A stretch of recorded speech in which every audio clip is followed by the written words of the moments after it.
It's a gorgeous Memorial Day weekend here in San Diego as the Cubs and Padres wrap up a 4-game series. And the Padres will wear camouflage today, honoring the military as they do on Sundays. A lot of Marine recruits in the ballpark, and we welcome Cub fans from all over the country watching on WGN America, America's home for baseball. Great to have you with us. Jim DeShays and Len Casper with you. The Cubs have taken 2 of 3 to start this series, a 3-2 final last night. And, JD, a couple of left-handed hitters not named Anthony Rizzo heating up for the Cubs. Yeah, let's first shine the spotlight on Luis Valbuena. Made a big play defensively last night, getting a little redemption after an error. But it's his bat that's really been doing the talking lately. He's had great at-bats, working walks, hitting the ball with authority. 8-game hitting streak now for Valbuena. Really quietly putting together a very good season. Among the league leaders in walk rate. The patience paying off. 433 on his hitting streak, 2 home runs, on base percentage up over 500. Nate Scherholz has been a tough go for him so far this year. Still has not hit the ball out of the ballpark, but positive signs of late. Squaring the ball up much more frequently over the last few ball games. He's been good against today's starter, Ian Kennedy, and then he's heading back to San Francisco, where he had some pretty good year. So hopefully this will be the start of a turnaround for Nate Scherholz. And again, without a home run, but starting to hit for some power, and he's in the lineup batting 7th today and playing right. Valbuena will be at 2nd, batting 5th. When we come back, we'll talk about the starting pitchers as the Cubs try to win their first road series of 2014. We'll be back in a moment.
By Budweiser, designated driver, and enjoy the great times. Ford, manufacturers of America's best-selling brand. Check out our best-selling lineup at your local Ford store or online at localfordstores.com. And by Xfinity, your home for the most live sports.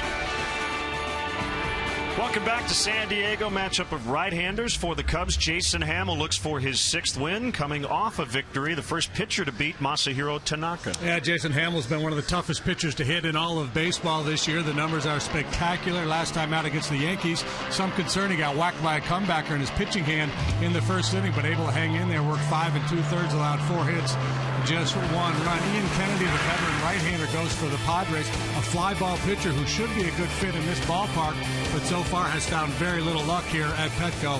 0-5 with an ERA in the mid-4s. The Cubs have rattled off 5 of 7 in their best stretch of the season so far. The Padres scuffling. They've dropped 5 of 6. We continue this California tour. We'll head to San Francisco after this one. Game 4, the Cubs and the Padres are next.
Cubs baseball, coast to coast in high definition on WGN TV, is brought to you by Xfinity, your home for the most live sports. Time now for the speed replay, brought to you by Xfinity. Moments ago, from high overhead, look out! Here they come, the Navy SEALs leapfrog precision parachuting team. This was fun to watch on a beautiful day here in San Diego. Go along for the ride and then watch this guy. Feet first slide into second base. Pretty slick stuff. Yeah. Xfinity, your home for the most live sports. And what a day. The sun is shining. Blue skies everywhere. And the military being honored, Memorial Day weekend, and they always honor the military here, particularly on Sundays. The Padres wearing their camouflaged uniforms.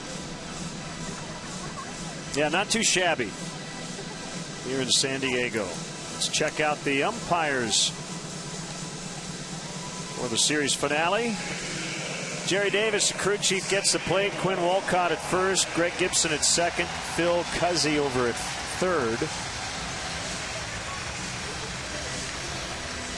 And the Padres take the field behind Ian Kennedy. Now the Cubs lineup brought to you by Mazda in the 2014 Mazda 3 with seamless connectivity. Bonifacio, Lake, and Rizzo 1, 2, and 3. Castro, Valbuena, and Alt 4, 5, 6. Sure holds good numbers against Ian Kennedy, Baker, and Hamill.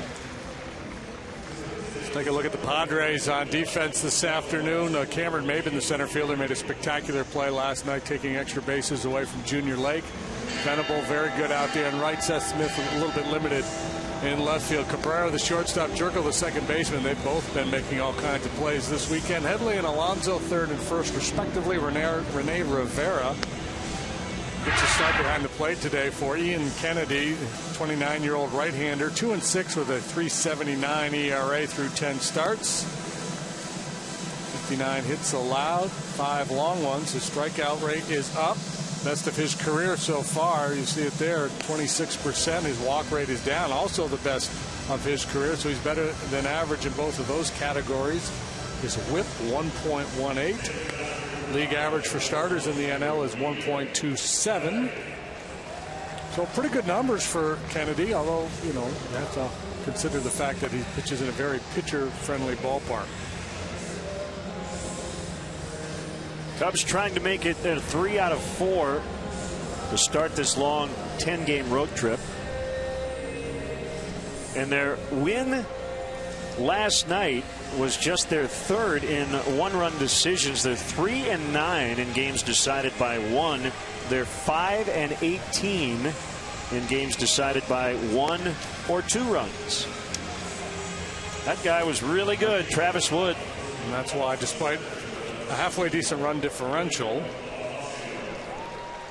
still 11 games below 500. Travis Wood, back-to-back real good starts. Now, last time out, it was 7 innings of 2-hit ball. Last night, 3 hits, 2 runs. Came on a 2-run home run, pinch home run by Carlos Quentin in the 8th inning. And for good measure, he also drove in, proved to be the game-winning run. Bonifacio at a season-low 283 batting average as he digs in. Cornermen in. Kennedy to the plate and on the outside corner for a strike. 90-92 with the fastball for Kennedy. Curveball change and a cutter. It's from Southern California, Huntington Beach. Went to USC.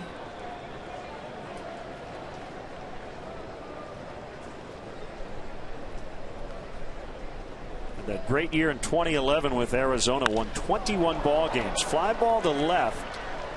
And Seth Smith out there for the catch and the out.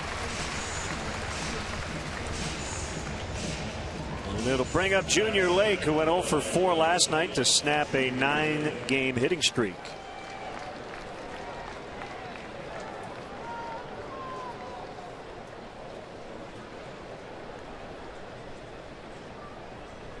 Padres camo just a little easier on the eyes today than all that brown and gold and orange we've been looking at the last 3 nights. The strike called. Except for I can't see them. They're so well disguised. You're going to be able to sneak around the bases. They have gone. It doesn't matter. I don't even know why I'm mentioning it, but it's in their game notes. 22-9 in their camo since the 2012 season.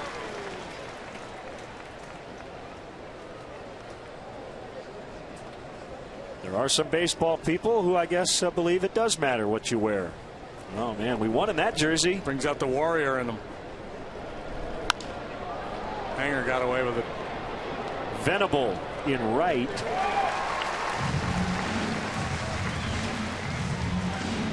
Well, I guess if you can get away with hangers, this is the ballpark to do it.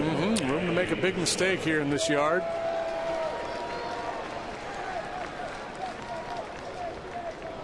Kennedy's always been more of a fly ball type pitcher, although his ground ball rate is up a little bit this year, ironically, in a park where he can afford to let hitters hit it to the big part of the ballpark. Former Padre Anthony Rizzo showing bunt with the shift on. Yeah, he tried it last night and he made a play on him. He bunted it back to the pitcher. There are times where I like this play. I do not like the play here with 2 out, nobody on. I'd rather see him try to hit the ball in the seats or hit it over the outfielders' heads. Strike called. It's 1-1. Maybe he was just showing it, trying to get them to realign a little bit.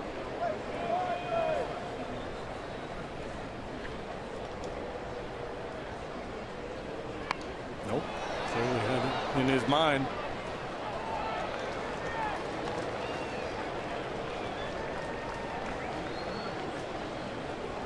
Got a no-hit watch in Philadelphia. Josh Beckett's in the 9th inning trying to complete his first career no-hitter. We'll keep you posted.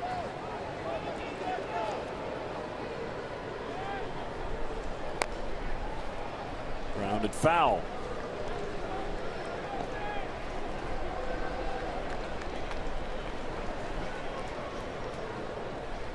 We also have a cycle watch. Braun is a home run shy of the cycle today.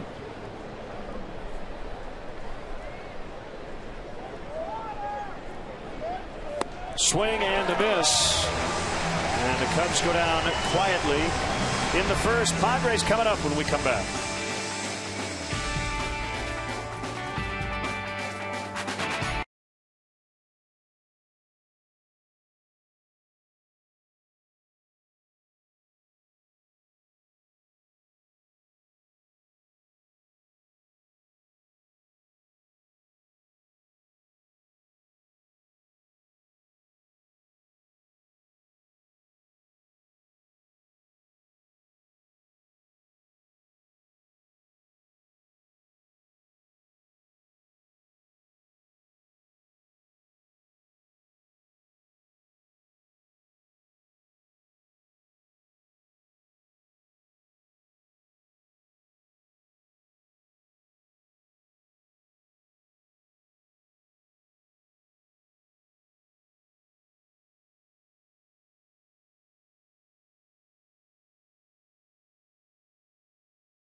The Padres games have been decided by 1 or 2 runs. Everett Cabrera starts it. Will Venable in right. Seth Smith has been their best hitter to this point. He's in the 3 spot. Chase Headley is a cleanup man. Yonder Alonso over at first. Jed Jerko at second. Cameron Maybin in center. Rene Rivera will get some more playing time after the trade of Nick Hundley, and Ian Kennedy does a pretty good job with the bat. Lake Bonifacio Shearholtz left center right this afternoon. Old Castro Valbuena Rizzo third to first. Baker behind the plate for Jason Himmel. And Jason 5-2 with a .291 through 9 very good starts. Batting average against .189. That whip 4th best in all of baseball. It's really, really good stuff from the veteran right-hander. Outside, and the switch hitting Cabrera.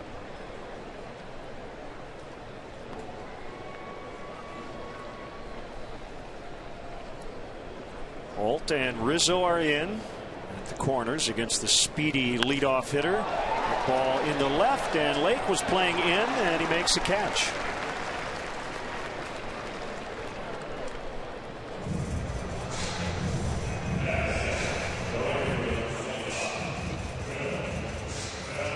Comes Will Venable, 1 out of 7 with an RBI in the series. I got to pinch in on him a little bit on the corners. He likes to try to bunt for a base hit.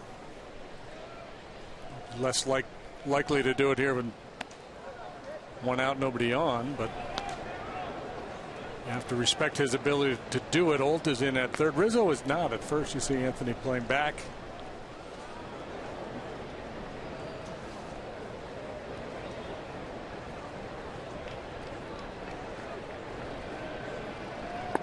Swing and a miss. You can email us at LennonJD@Tribune.com. We're on Facebook and Twitter.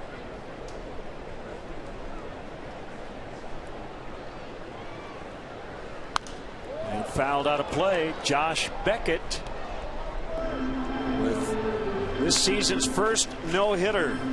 Got Chase Utley rather on strikes to finish the ball game. There was a 3-1 curveball that Utley thought was ball 4, and it was called a strike. First Dodger no-hitter in quite a while. Congratulations to Josh Beckett. It was just under 130 pitches. 128 pitches, 84 strikes as Venable just got hit. 6-0 the Dodgers a winner today.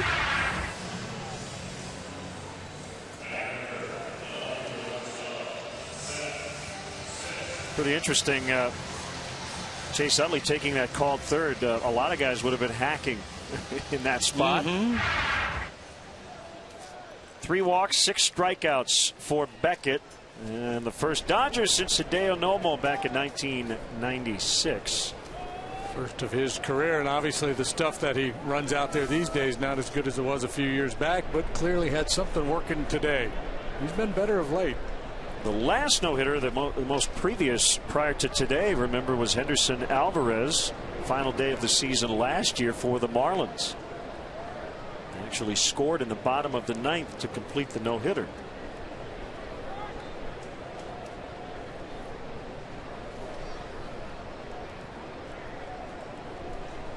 You know, Don Mattingly was thrilled Beckett got out of that without getting to 130 pitches. Yeah, well, and he's had arm problems, the whole deal. Yeah, it's one of those deals where they'll probably give him an extra day or really limit him next time out.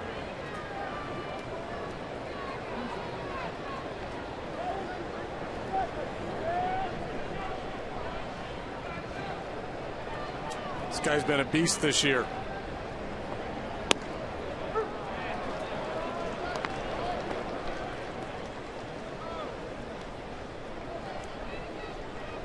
Yeah, their lineup looks a lot different with Carlos Quentin in it. He wasn't in it last night, but he did come off the bench and hit a 2-run homer. But Smith has Had to carry a pretty heavy load with a lot of other guys struggling, and with Quentin dealing with injuries.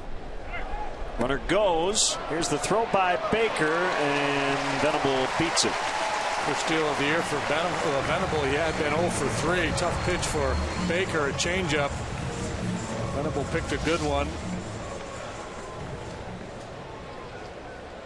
Pitch maybe just off the outside corner, not particularly close at second base. Jerry Davis, the home plate umpire, is a good umpire. He's consistent, but he's tight.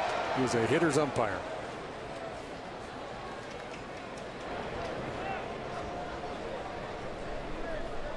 Two and one on Smith.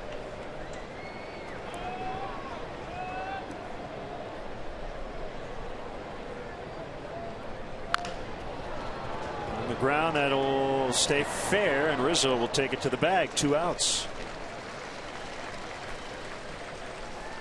Take a picture of yourself, tweet it, hashtag WGN Cubs, and we may show it later today on our Fan Cam segment.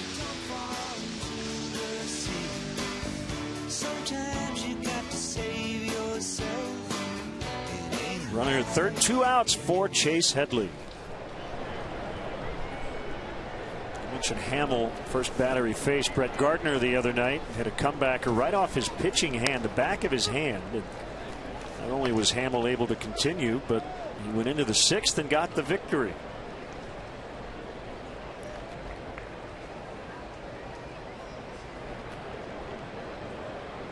This is his first appearance against the Padres since 2011.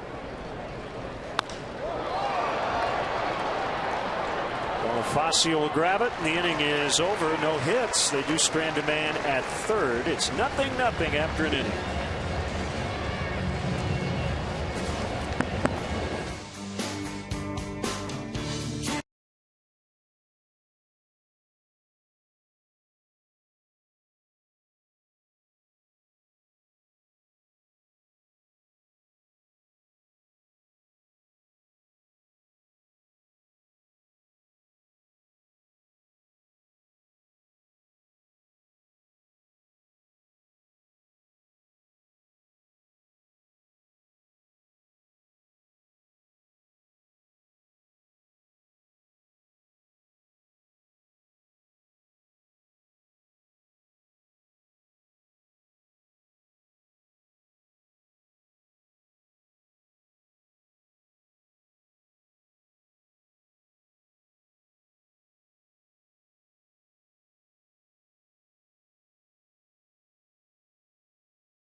San Diego Cub fans, if you want to manage the game along with Rick Renteria, log on to WGNTV.com right now. Click on the WGN Sports Game Zone banner, and there you'll connect to all the up-to-the-minute stats and information while you're watching at home. Game Zone is sponsored by The Great Escape, pools, patio sets, play sets, hot tubs, and more. Getting into that season, Memorial Day weekend. Jump in the hot tub, fire up the grill. Turn on the ball game. Life is good. Life could be better for Starlin Castro. 0 for his last 17, although he's made pretty good contact here at times, just not being rewarded.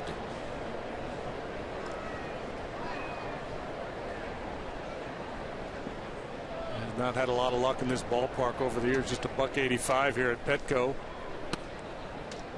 And again, this is a good pitcher's park in that it suppresses home runs, but for a guy like Castro who hits the ball all over the field, pretty big outfield, should be able to find some holes. Of course, the Padres have had some really good pitching here over the years.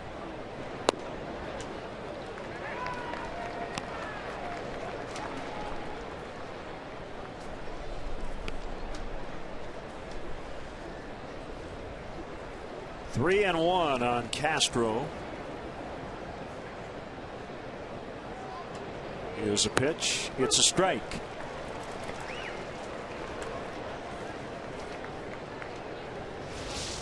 Kennedy with a little two-seam fastball running back to that outside corner. Good pitch. Good 3-1 fastball there. Right field, and it'll drop down for a base hit. So he snaps the over.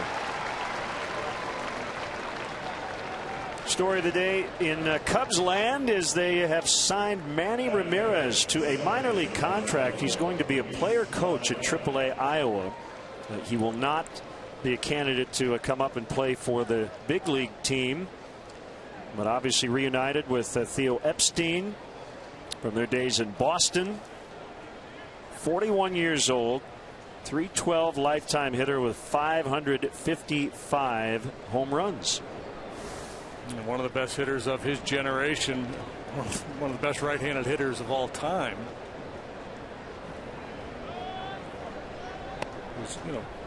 Has that goofball reputation, the old Manny being Manny and things of that nature. But everybody I've talked to that's ever been around him said he's a tireless worker, and he really, it's not just natural talent. He has, he really grinds away at it and has a great feel for hitting. So hopefully he'll be able to help some of the young hitters down there at Iowa.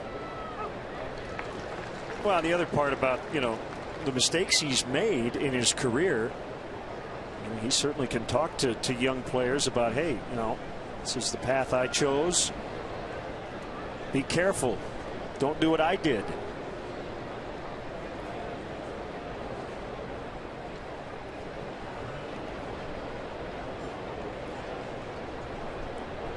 One and one the count on Valbuena.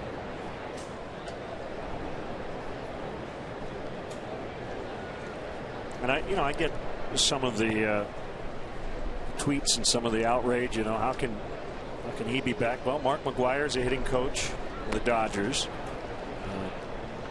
He hasn't been banned from baseball or anything. No. He's got a lot of value and a lot he could bring to the table. And if he doesn't, then you move on. Right. So here's a guy with all this experience and this ability, and give him a chance to work with some young hitters. I guess if Jason Giambi and Ryan Braun and all the guys who've served suspensions, if they're back and active and playing, and as I mentioned, McGwire, the hitting coach in LA, can't Manny come back too? Swing and a miss.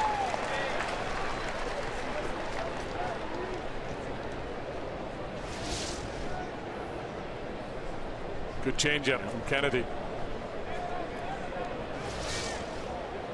Fooling a guy who has been awfully difficult to fool lately. He's been locked in.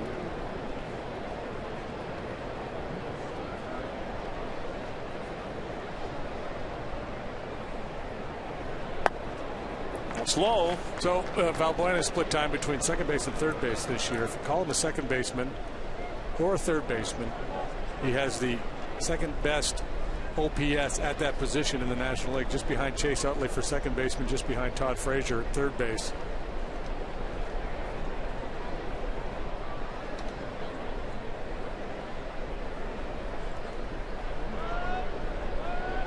Three and two. There goes Castro, and Valbuena fouls back.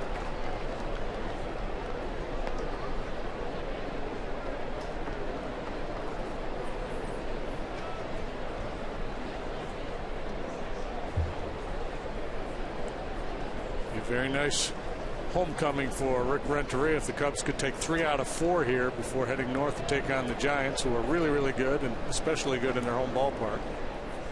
The Giants have the best record in baseball going into today. Cubs have 2 on with nobody out. Yeah, they've been playing great ball. Mets and Marlins in town for the next homestand. The Cubs are celebrating the 1940s. Music, food, giveaways that reflect that era. For more information about the year-long celebration, visit WrigleyField100.com. Tickets are available for every game, so visit Cubs.com to purchase yours today. The Mets and the surprising fish, Giancarlo Stanton. He's worth the price of admission, what he's doing. So Castro doing what he does best, swinging the bat, and Valbuena, what he's known for, his patience, earning the walk. And now Mike Holt takes a slider off the plate. And Mike Holt is earning a reputation of being a guy who hit the ball out of the ballpark, and that would work just fine here in the top half of the second. Not hitting for average, but 9 bombs for Holt. 31st start of the year for Mike. Checked his swing that time and fouled off.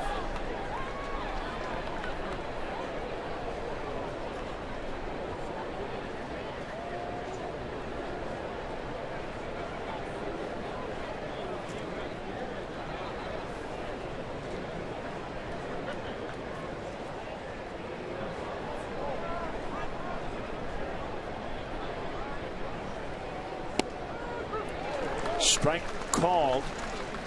1-2.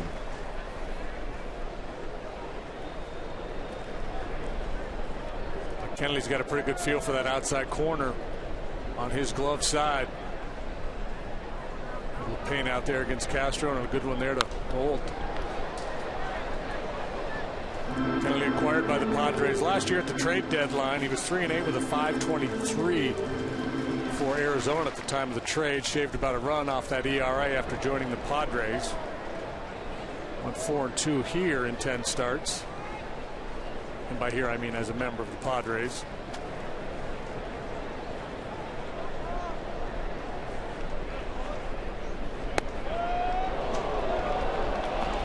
Two and two the count.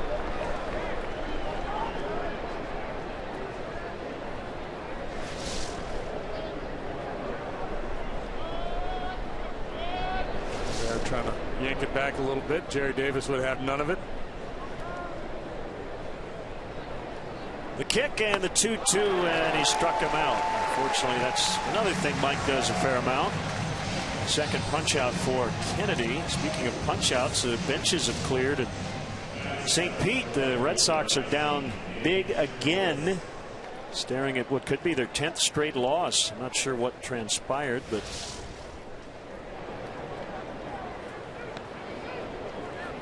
Yunel Escobar was in the middle of it.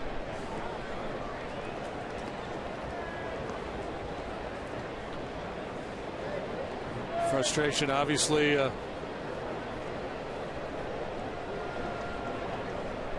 Kind of the buzzword of the day for the Red Sox. I don't know what the record is for a losing streak after winning a world championship, but they might be closing in on it. They're in last place and have dropped their last 9 in a row. We could probably find that out.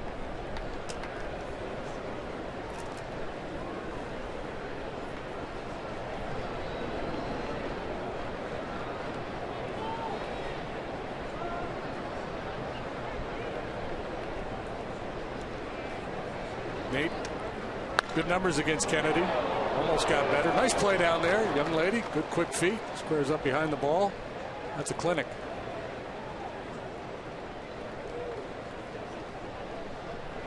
Must have had the Tommy Mansky videos. 6 out of 19. There you go. 316. A couple of long ones.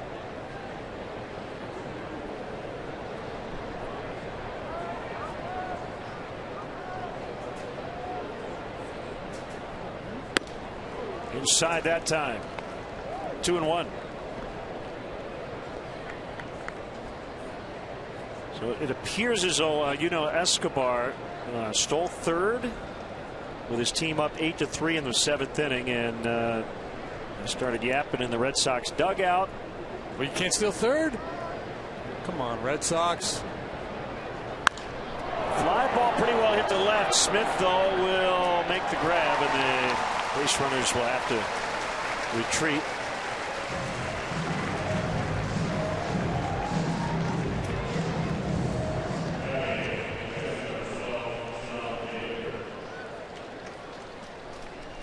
Well, I'd like to think there's more to it than that.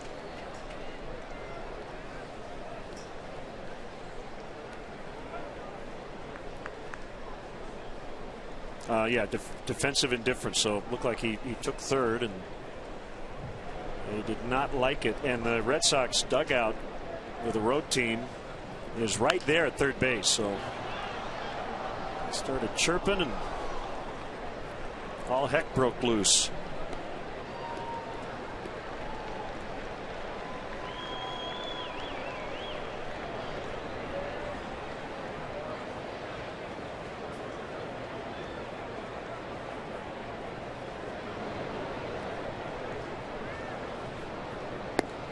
Nothing wrong with stealing third base in an 8-3 ball game. It's crazy.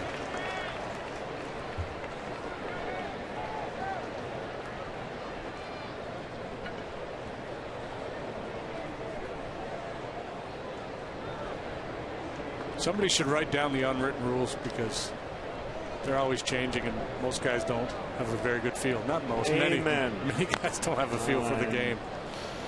Could not agree with you more. Here are the certain situations you can take umbrage at. Here are things you cannot. You don't sound like a former player. Oh my God, it's laughable, some of the stuff that goes on.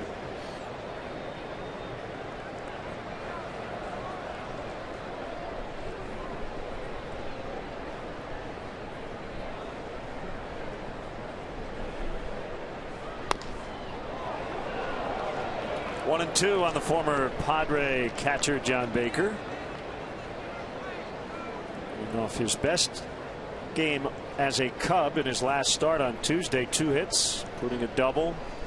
Knocked in a run and scored one.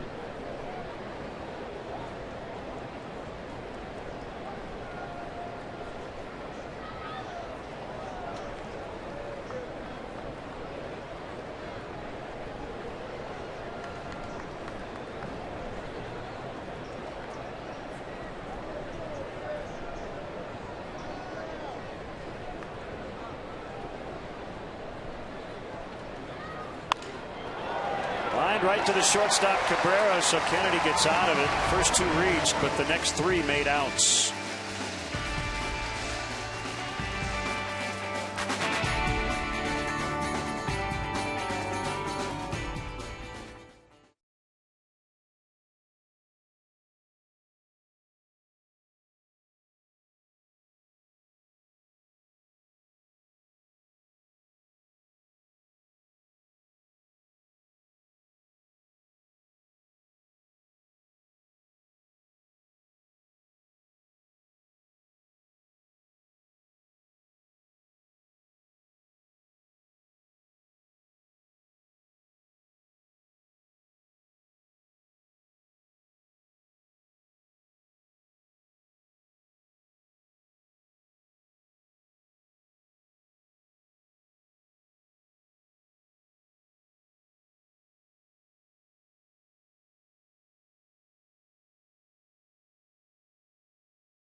At WGNTV.com. It's sponsored by Jeff Vukovich, your nationwide insurance agent serving the area for 36 years.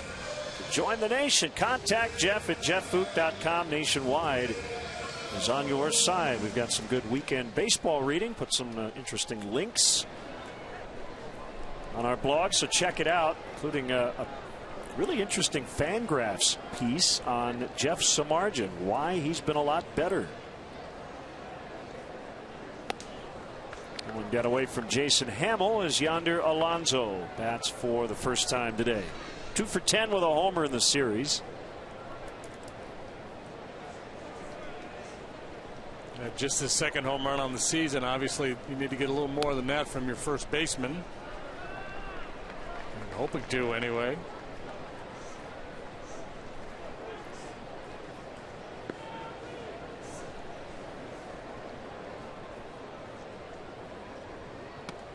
The Padres first got Alonso from the Reds.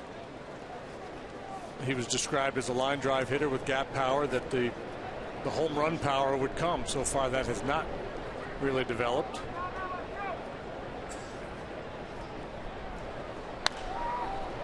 On the ground to Rizzo.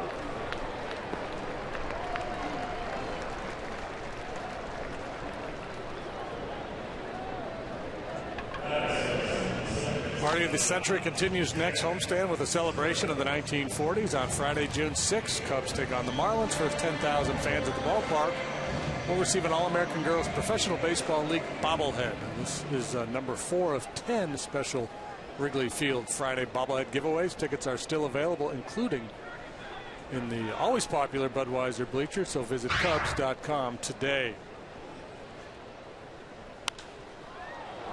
Jerko swings at the first pitch and he pops it up.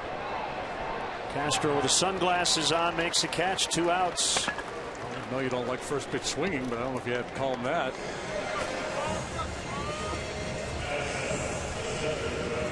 Jerko. He's used to it. Yeah. Played with Idiot Face in college. The double play partner. Wouldn't that be great?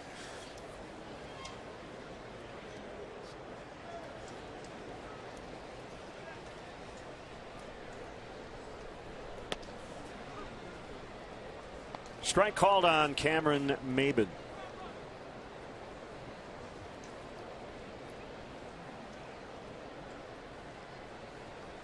Cubs will not face Matt Cain tomorrow here on WGN. Yusmeiro Petit instead. Cain not going to the DL, but his strained right hamstring is going to keep him off the field tomorrow. Swing and a miss. Jeff Samardzija will go for his first win tomorrow. It is 0-0 from San Diego after 2.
Thomas, the pitch. Strike. Strike is a no-hitter for Jones. Pandemonium out of the field. The field off scene. Jones is being pounded by a well-wisher. Players and fans alike. Wow, what a scene down there. It's our Southwest Airlines Wrigley 100 moment. Sam Jones with a no-hitter against Pittsburgh. back on May 12th, 1955. First African-American pitcher in the major leagues to throw a no-hitter. Brought to you by Southwest Airlines. Find our fares online only at southwest.com, known as Toothpick Sam. First no-hitter at Wrigley since Hippo Vaughn in 1917. Punched out Gro Clemente and Frank Thomas in succession in the ninth. He struck out 6, walked 7 in that ball game. The 1-1 from Kennedy to Hamill is off the outside corner. We're in the third, 0-0. Witnessed by 2,918. Pitched in the Negro Leagues in the late 40s. Semi-pro Southern Minnesota League in 1949, then signed with Cleveland.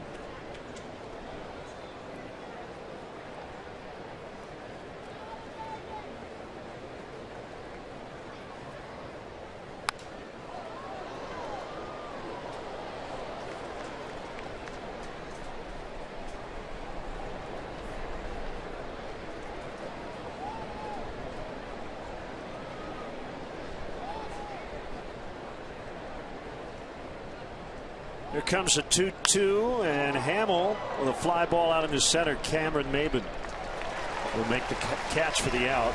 One away. And back to the top, and Bonifacio.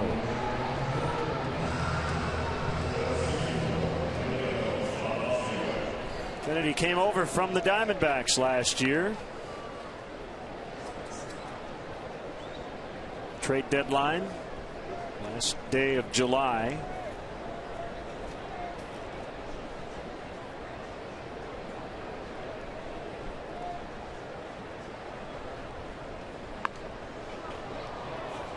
Foul. Originally drafted by the Yankees. First round pick, made his major league debut in 2007 with New York.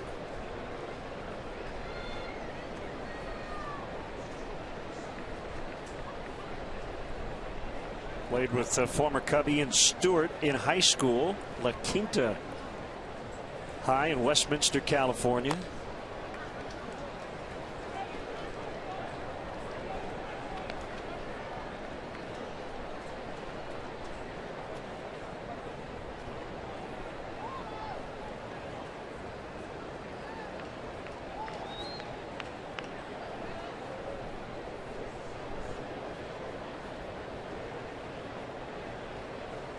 Is 0-2 as a curveball high.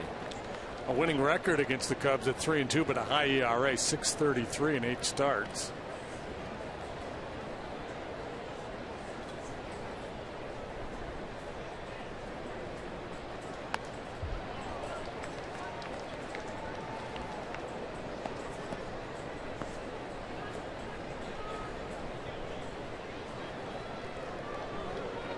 Was very much involved in that big dispute between the Diamondbacks and the Dodgers last year. He ended up getting a 10-game suspension.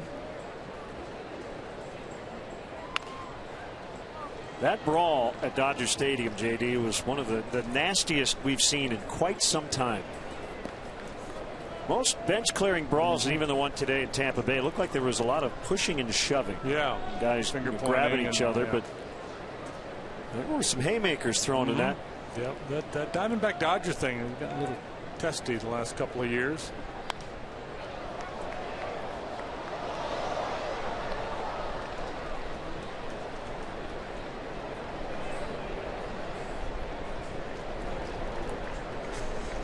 Inflatable fryer. Yeah. Which fun would it be to pop that? It's a man of the cloth you're talking about. I think Mark Grant posed for that. I think Mud's the. I need to get a split screen with Mud in the fryer. I'm pretty sure it's the same guy.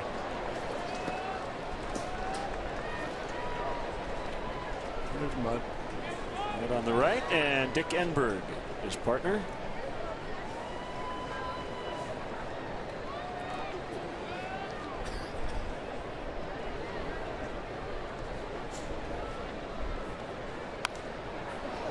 Long battle here between Kennedy and Bonifacio. You talk about Bonifacio's batting averages, the Friar, and Mark Grant Mudd, bundle of energy, the analyst here in San Diego. He's a beauty. Joliet, Illinois.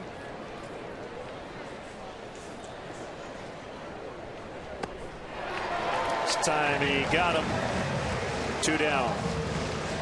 Time for the Cubs injury report, sponsored by Illinois Bone and Joint Institute.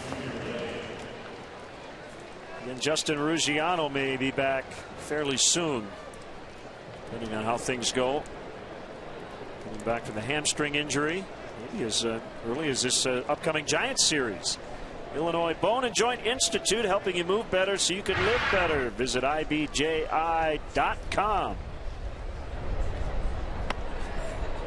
Ball 1 to Lake. So Kennedy's gotten better feel for that breaking ball as this game has moved along. Would expect Junior Lake to see a fair number of breaking balls from Kennedy here this afternoon. Because of that. Has a hard time hitting them, and he has a hard time disregarding them.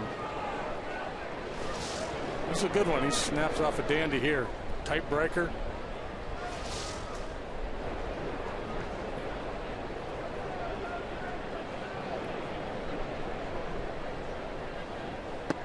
Where pitchers run into trouble with a guy like Junior is they convince themselves that anything spinning he can't hit. Now flip one, get a little lazy, and leave one up in the zone, and he'll crush it. That one that starts in the zone and breaks out, that's the one he's got to learn to lay off.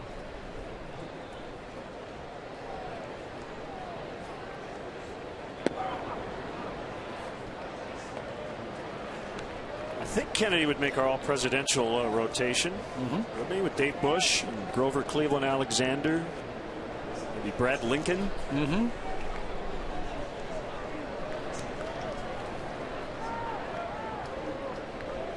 Got to be a Washington on Mark there. Grant. Mark. Yeah, put Mudd on there. Don Wilson. Don Wilson, sure. Lake keeps the inning alive with a 2-out walk. Second one issued by Kennedy. Throw J.J. Hoover in the bullpen. Have B. Arthur throw out a ceremonial first pitch.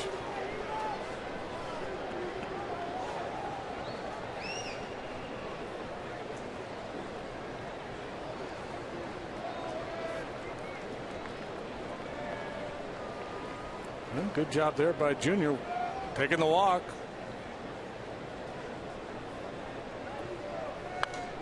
Rizzo fouls into the second deck. 3 levels here at Petco Park. Rivera, the catcher, has got a good arm. He's thrown out 35% of would-be base thieves this year. That's really good. League average is around 24%.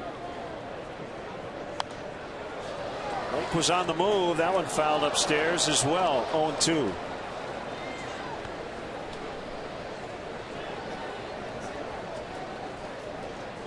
Season with Kennedy on the mound, base stealers have been successful 4 times in 5 tries. We're getting all kinds of good names here. Walter Johnson, Terry Adams.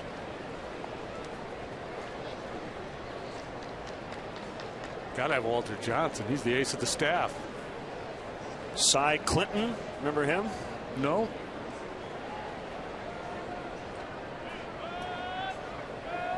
Theodore Roosevelt Lilly. As Rizzo is thrown out to end the inning, we go to the bottom of the 3rd here in the California sun. No score.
Gatherings, family reunions, and bachelor or bachelorette parties. Individual and group tickets are available for all games.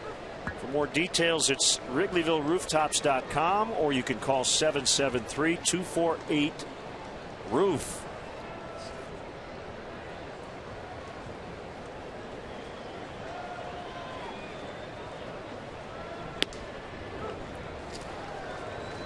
Oh, 2 on Rene Rivera. Third catcher to start in this series for the Padres. Nick Hundley was traded yesterday, so now Rivera and Yasmani Grandal will have their playing time increased as he chased one out of the zone there for strike 3. Back-to-back Ks for Hamill going back to the second.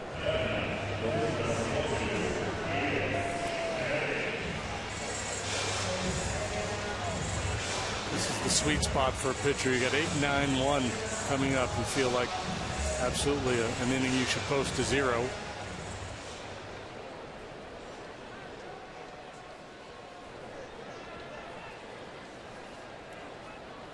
We forgot Edwin Jackson. Presidential starting pitching list. No, we didn't forget him as much as we hadn't gotten around to him yet. We could go on all day with this baby.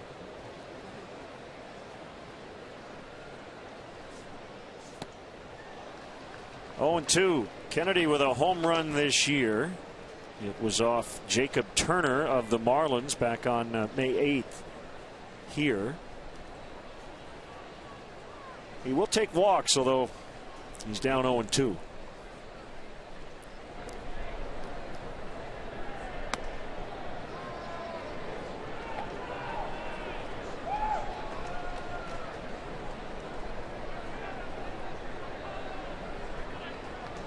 Fastball in might break his bat. So they're going to try to go swing and miss slider. Able to check. He earned himself a fastball, I suspect.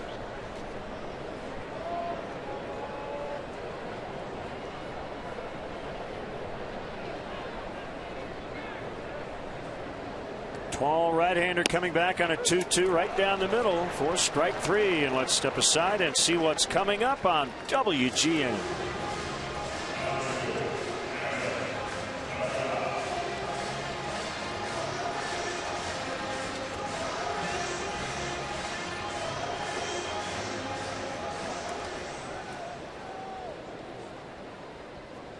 Gorgeous day in San Diego to wrap up the weekend.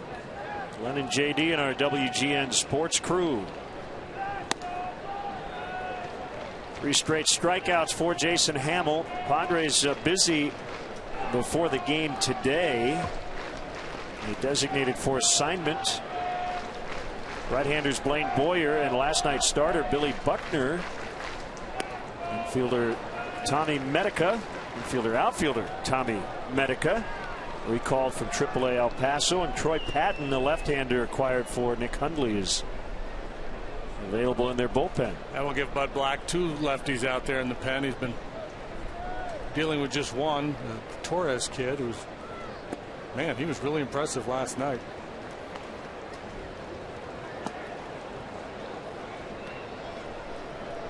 Troy Patton, the lefty's been around a little bit. Started with the Astros, moved on to the Orioles. Give Black that second left-handed option.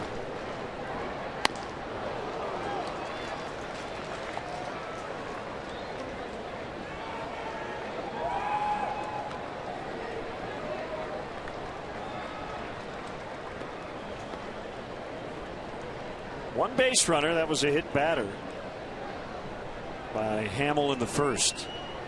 Here's his 2-2. Just missed.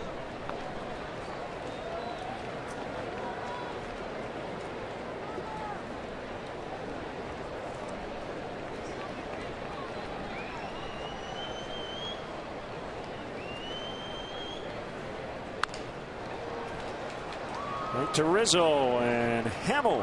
3 hitless innings to start the ball game today.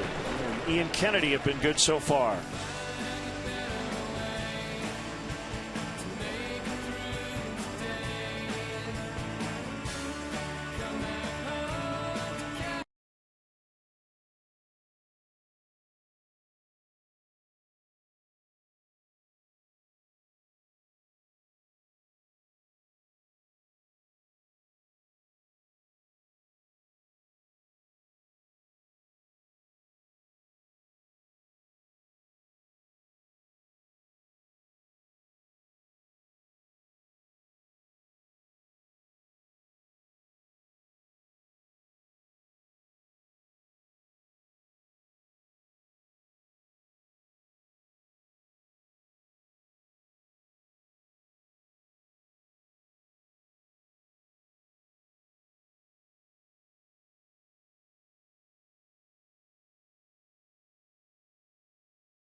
Schedule. We continue on here in California. This trip will actually end in Wisconsin.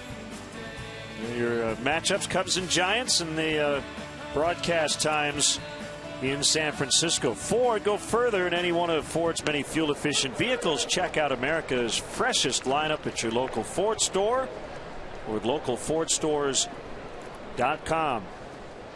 Cubs will face Petit, Hudson, and Lincecum in San Francisco. High in the air to right and caught by Venable. Castro retired, one away. Here comes Valbuena, who walked in the second. Cubs had a great chance. They had the first two on that inning and could not convert.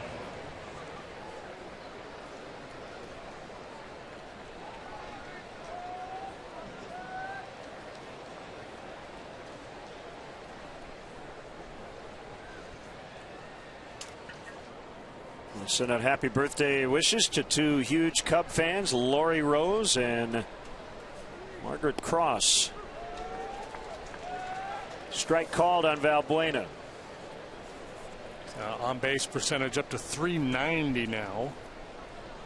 That'll play. Snag by Kennedy. 2 down. Every Sunday is Kids Retro Toy Sunday at Wrigley Field. Sunday, June 8th, 1:20 game. Cubs Marlins. First 5,000 kids 13 and under will receive an Andy Pafko mini figure. This is the 4th of 10 Cubs Retro Toy giveaways. After the game, the first 1,000 kids will have the opportunity to run the bases. For more information or to purchase tickets, visit Cubs.com.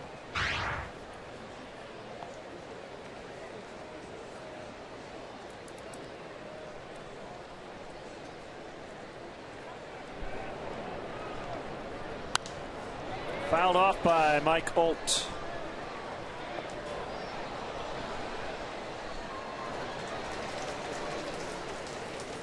Kennedy with 6 losses. That's tied for the most with several other pitchers in MLB.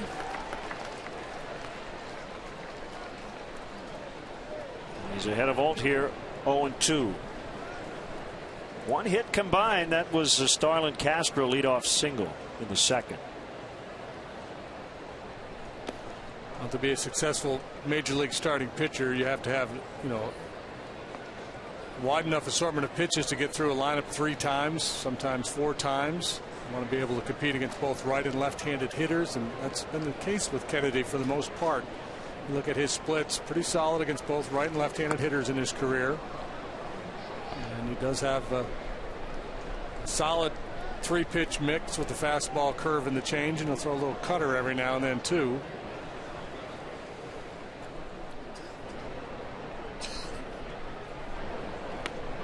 Holt strikes out, and the inning comes to a very quick end.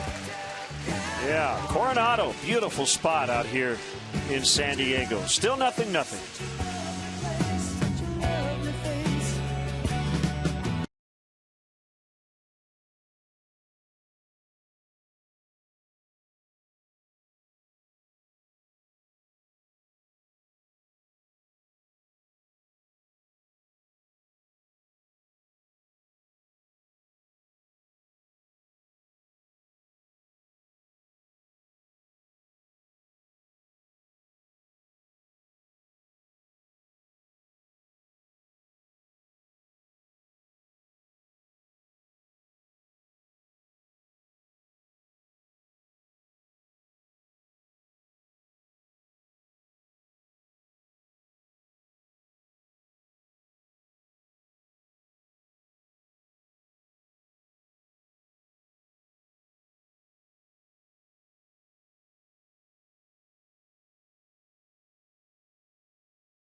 Marine recruits being honored today on a gorgeous day in San Diego.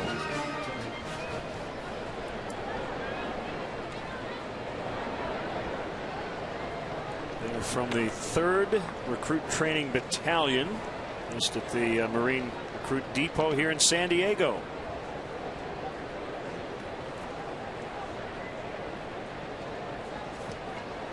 One ball, no strikes on Will Venable. He got hit in the first inning, and to date, that's the only Padre runner that stole second. They're stranded at third. And he waits for a 1-1 from Hamill. Fouled off. 1-2. How about the Rangers-Tigers series? The Rangers won 3 out of 4. They were all blowouts. 9-2 on Thursday. Detroit won 7-2 Friday, and then Texas 12-2 yesterday and 12-4 today. Yeah, they knocked Justin Verlander around pretty good this afternoon. A lot of bad news coming out of Arlington in recent days with the injury to Prince Fielder. They've used the DL more than anybody in baseball, but proving to have a little fight left. Verlander today 5 1/3, 11 hits, 9 runs allowed, 6 earned. Final, Tampa Bay beat Boston 8-5. 10 straight the Red Sox have now lost. Hit hard on a hop. It'll be played by Valbuena. He gets it to Rizzo, plenty of time. Man, that had some hair on it. Talked about Valbuena, what he's done offensively. You know, he's putting time between second and third base and handling both positions very well.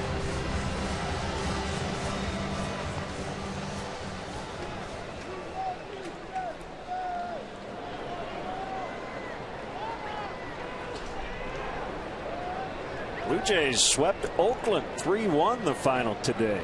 Edwin Encarnacion with a home run. It's a 3-game sweep. The Jays lead the American League East. They've won 6 in a row.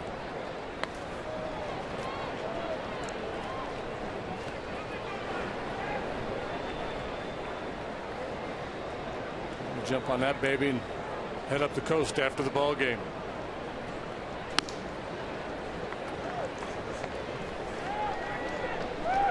There by Thursday at that pace. It's really big. It's going faster than you think.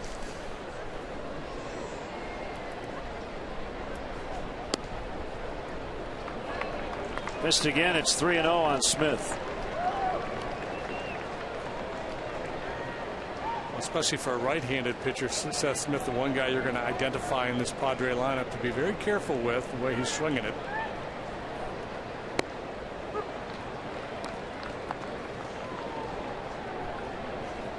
Fastball today fluctuating between 92 and 94 miles an hour.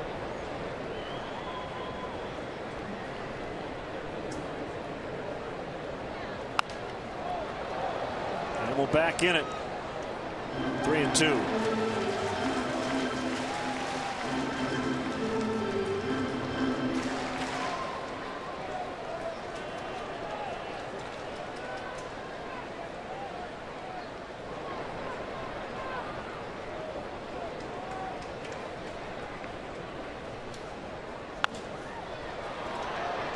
The shift on, so the only guy over there is Castro, but he doesn't have a play.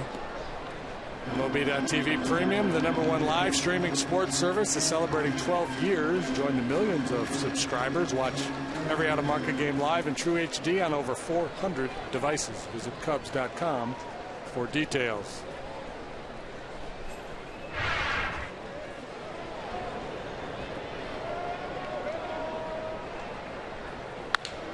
The ball hit hard. And Valbuena makes that play.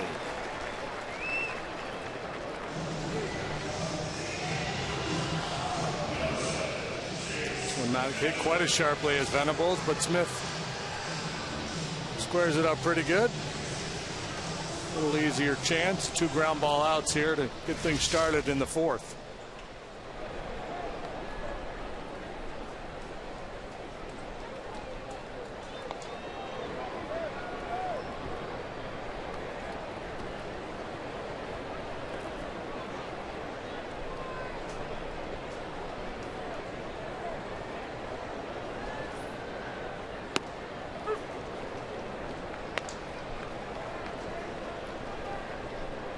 To Headley. One thing you have to really like about Hamill is the pace. As soon as he makes the pitch, he's drifting right back to the rubber to get the ball. No hesitation. Deep to center. Bonifacio back to the edge of the warning track, and that's 4 hitless innings for Jason Hamill. Well, Josh Beckett with a no-no today. We'll see how it goes.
Is brought to you by Budweiser, the official beer of Major League Baseball. Great times are waiting. Grab some Buds.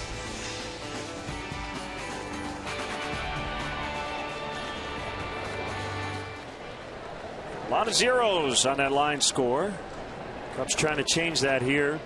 And the bottom 3 in the 5th against Kennedy. Sherholtz, Baker, and Hamill.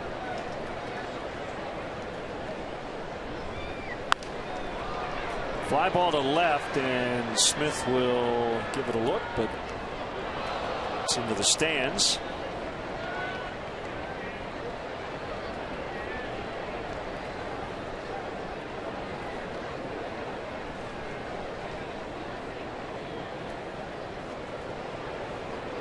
Sherholtz hit one well in the 2nd, but it was caught by Smith out there and left. Bounces this one to Alonso, who will feed Kennedy in time.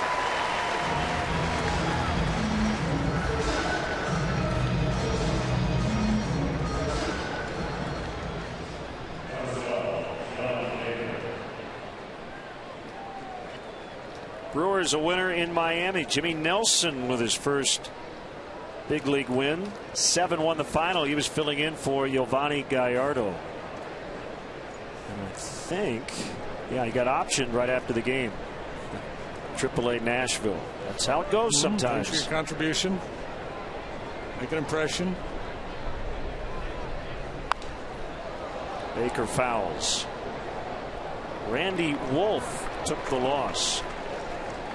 His first start since September of 2012.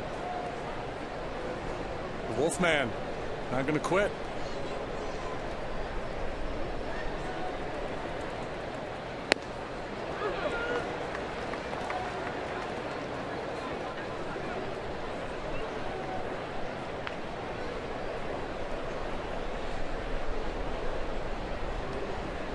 As you mentioned, big day for Ryan Braun, 4 hits.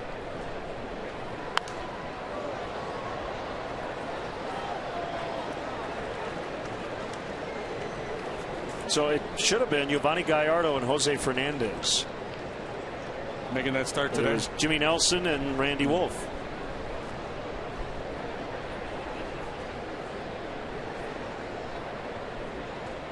Here's the 0-2 pitch. Bounced way out in front of the dish. So we got the answer to our question about losing streaks for defending world champions. Curious. The record is 11 game losing streak. The '98 Marlins had 2 such streaks. They lost well over 100 games that year. Were you there that year? No. There for that? And then the '86 Royals also with an 11-game losing streak. A roller to Alonso. He's got it unassisted. While we have a moment, let's step aside and see what's coming up on WGN.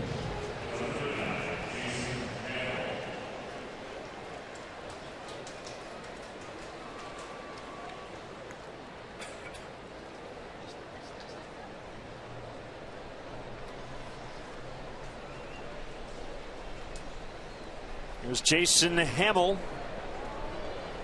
with 2 outs. Game 4.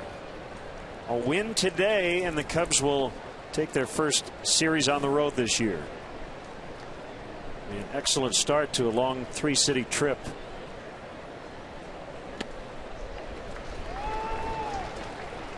One and one. So the Red Sox losers today 8-5. They've now dropped 10 in a row, so they'll have a chance to.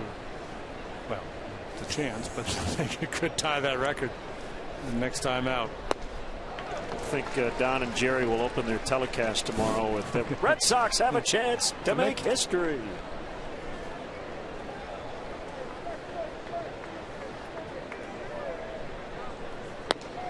No. He went. 5 strikeouts for Kennedy. Hamill back to work on the mound. Scoreless.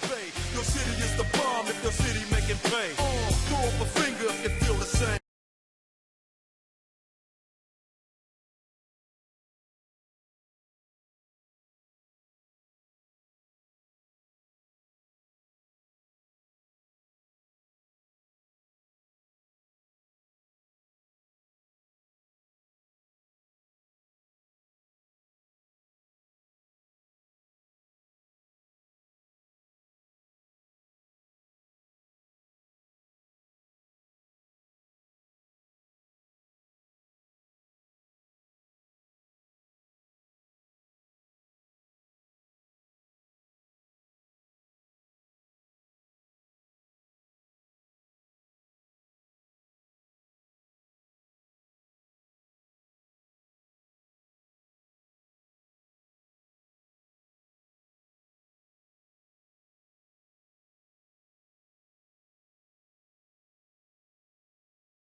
As we head to the bottom half of the 5th. New in 2014, Clark's Crew, presented by Jewel Osco, the official kids club of the Chicago Cubs. Team up with Clark as a member of Clark's Crew and receive kids-specific perks, experiences, and merchandise. Visit Cubs.com/Clark to sign up today and be part of the fun all season long. Hamill, along with Kennedy, dealing so far. So face Alonso, Jerko, and Maben.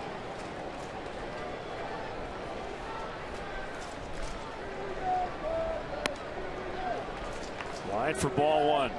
Hasn't walked anybody. 3 strikeouts to this point. Consecutively back in the second and the third. 1-0. Home run swing by Alonso.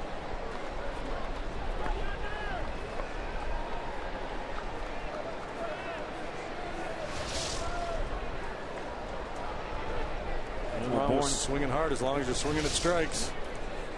Born in South Carolina, but hometown of Port Orchard, Washington.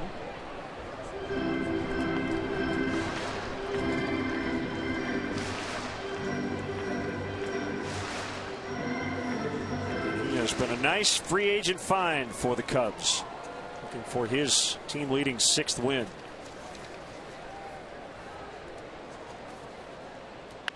And there's the Padres' first hit. Leadoff single here in the 5th. Exactly barrel it up, but good enough for leadoff knock for Yonder Alonso. I mentioned earlier that this is Jason's first game against the Padres since 2011. In his career, he's 4-2 against them with a 5.03. Would have seen a good bit of the Padres back when he was a Colorado Rocky.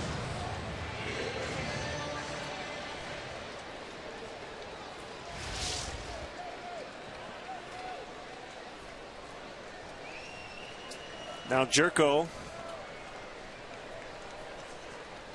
popped to short in a 1-pitch AB in the second inning.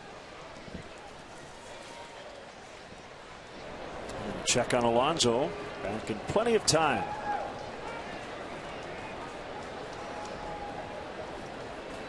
Doubleheader today in New York, and the Diamondbacks took game 1 2-1.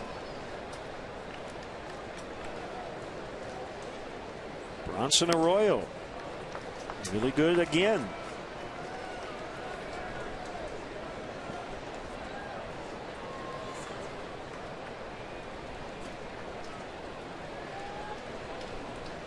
Six innings, 1 run for Arroyo. He got a no decision.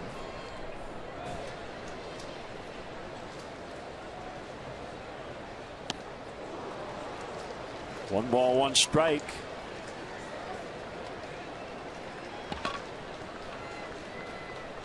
Arizona leading 2-0 in the second of game 2.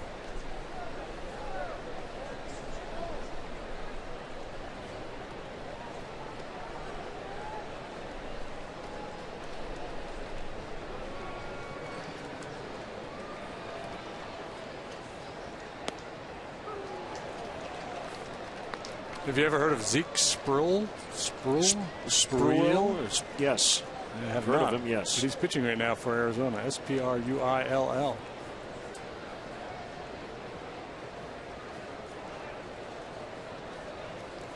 Might have come over in the Upton deal from the Braves. Let me double check on that.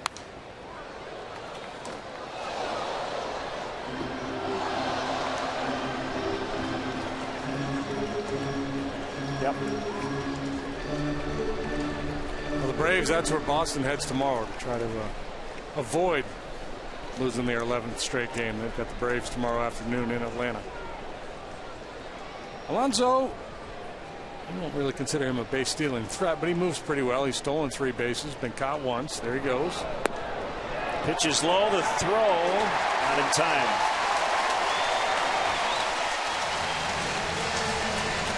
Padres have to be aggressive. They don't get a lot of opportunities generally.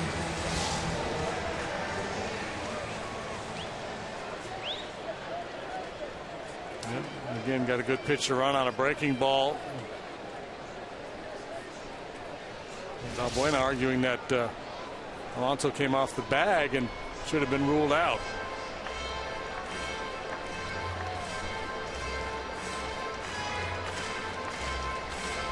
So maybe they're going to send Baker out to the mound to talk while Brandon Hyde is on the phone as they discuss whether to challenge this or not.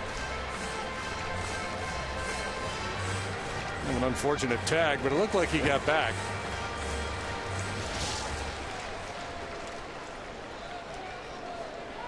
Meantime, 2-2 on Jed Jerko.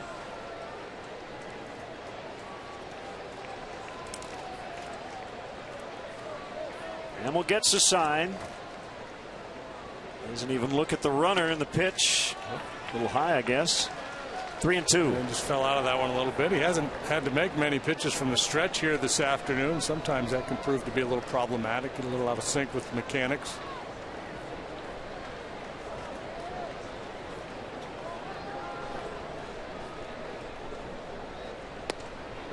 Called strike 3.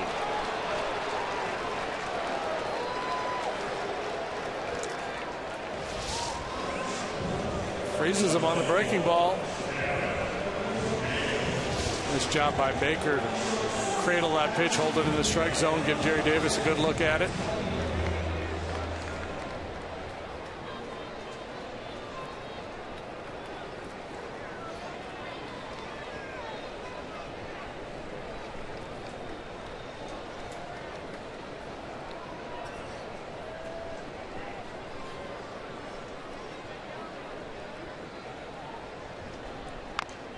Maben with a swinging bunt.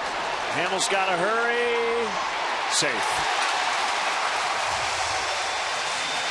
And excuse me, infield single for Cameron Maben. First and third with one out. They'll set up a double play opportunity here. The catcher coming up.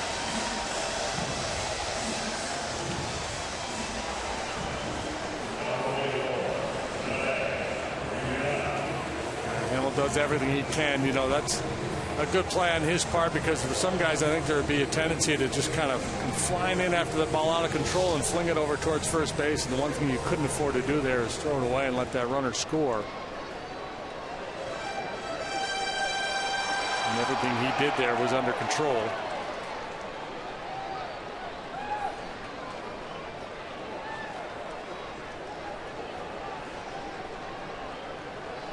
Good news is he's down near the bottom of the order. Always concerned about a squeeze in this situation. Maben runs and Rivera just fouled it off himself. Playing a little hit and run there, trying to stay out of a double play.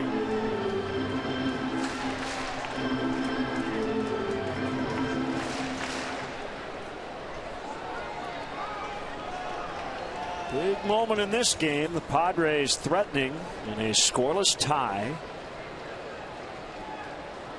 But Black trying to pull some strings to score some runs. The big outburst 2 nights ago, but by and large it's few and far between in terms of big offensive days for this Padre team. They pitch well enough to keep them in a lot of the games, but a lot of guys underachieving at this point.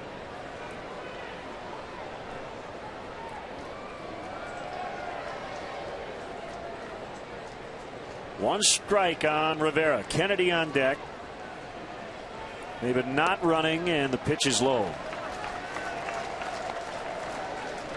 That's where you want to miss in this at bat. Hamels trying to get a ground ball.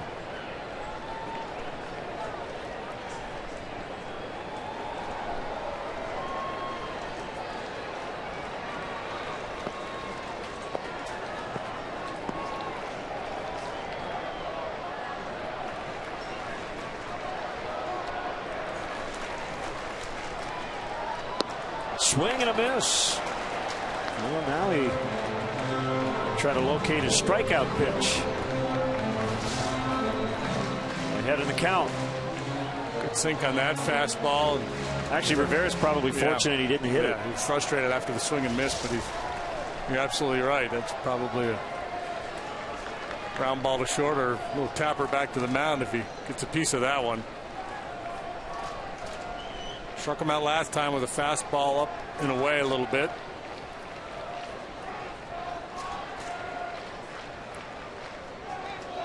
Close at first.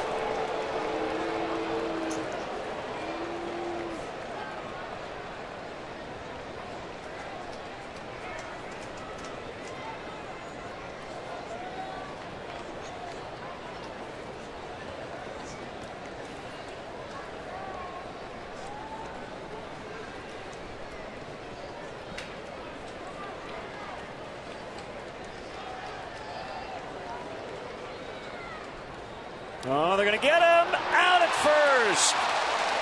He was leaning.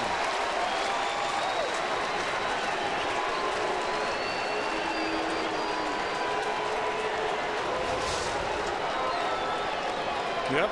Started to go. Great throw. Good tag. Big out.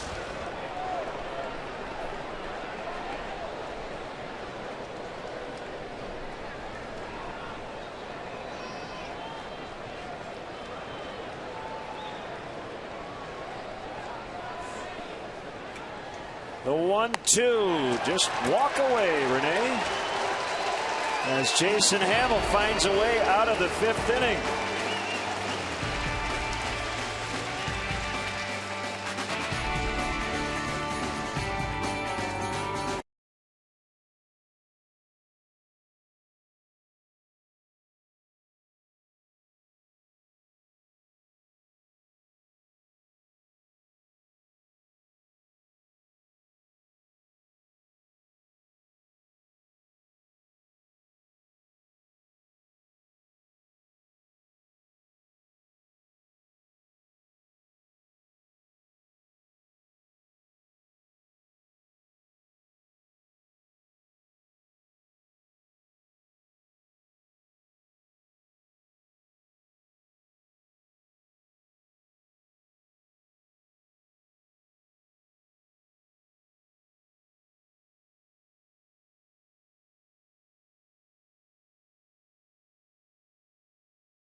Start something special with great leases and low financing on a new Honda.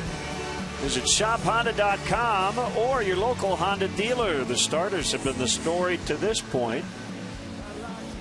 Nice escape act by Jason Hamill.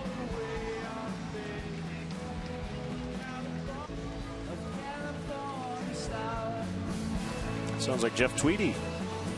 We will have John Sturratt, the bass player from Wilco, as part of our all-star band, Hot Stove Cool Music.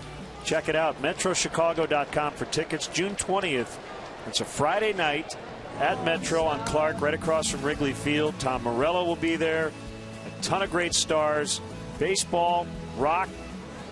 They get together, and it's going to be an awesome night for children's charities as Bonifacio had to jump out of the way. Cubs will host the Pirates earlier that afternoon. And we'll rock the house. We're in the 6th in a scoreless tie. And Kennedy with a 1-1.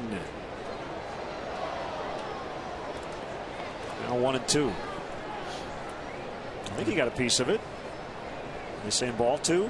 Yeah, I think they're calling it a check swing. Talking earlier about Bonifacio's batting average.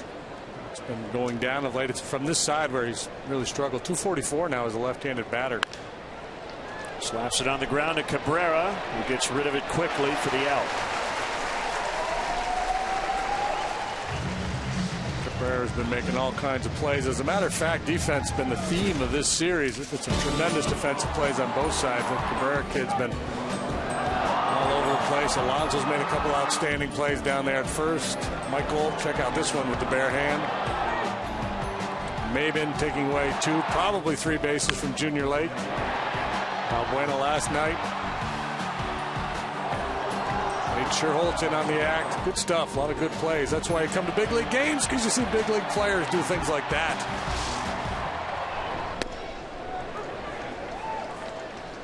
Oh, 0-1 to Junior Lake.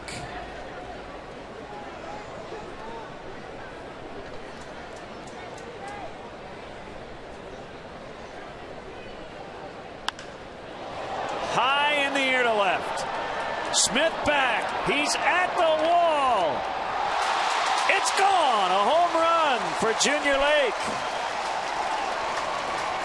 Lake's not sure that it's gone. He has stopped running. Go ahead. Keep going, Keep Junior. going, Junior. Keep going. Touch third. You're either out or it's a home run. Your destination is the same either way. You're heading back to the dugout. Well, let's touch home plate first. Come on home.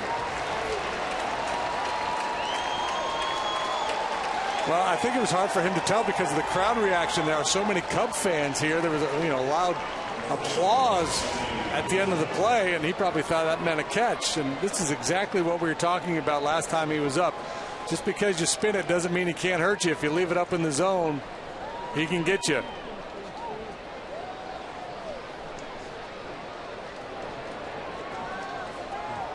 Very confused Junior Lake making his way around the bases.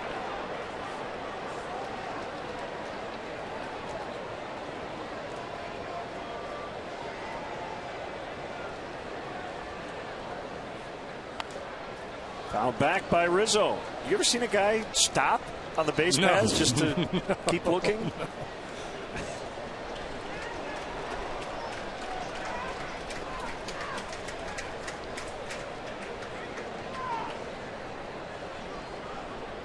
1-1 pitch. This is playable. Long run. Headley able to stab it for the out. Well, that was a towering shot by Lake. And Smith appeared to have a chance at getting it. Not quite sure how far over his glove it got. It was just into the first row there. And then if the night game, that ball doesn't carry out of here. Ball carries better here in the daytime.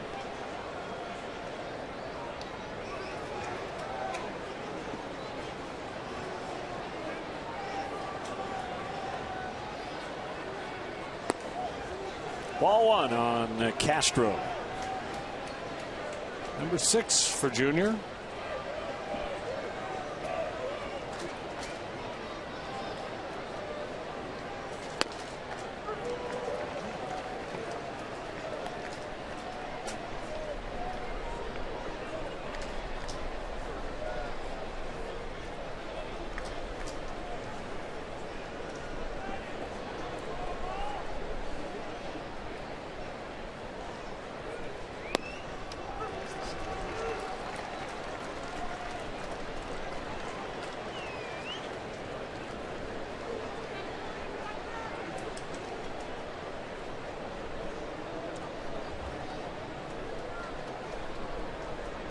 The 1-2.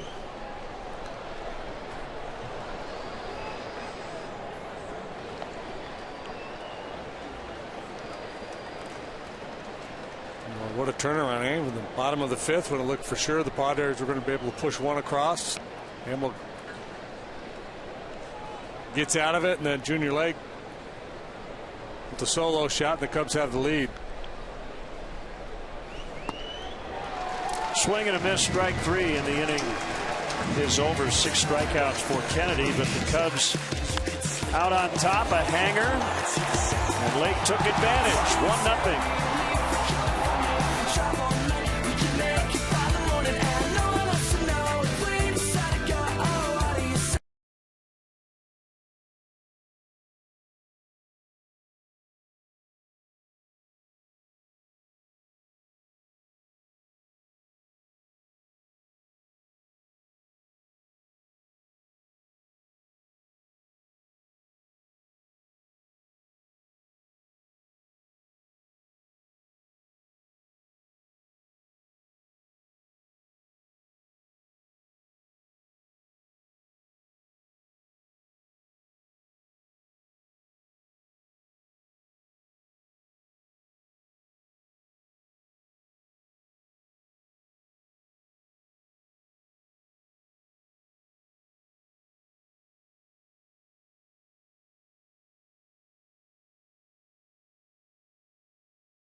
And with Ian Kennedy at 96 pitches and the Padres in desperate need of offense, Bud Black's going to pinch hit for him. It's Tommy Medica, just added to the roster. Already his 3rd stint this year with the Pods. And a strike and a breaking ball. He made their opening day roster. 161 in 15 major league games to this point. Padres have hit 6 pinch hit home runs this year. How about that? Carlos Quentin, the latest last night. 4th team ever to hit 6 pinch hit home runs through 50 team games.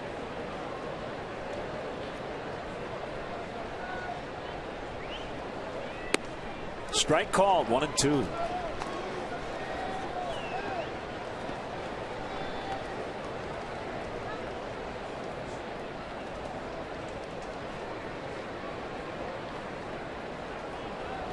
Quentin's had 2 pinch hit at bats. He's homered both times. Medica hit well for the Padres last year. And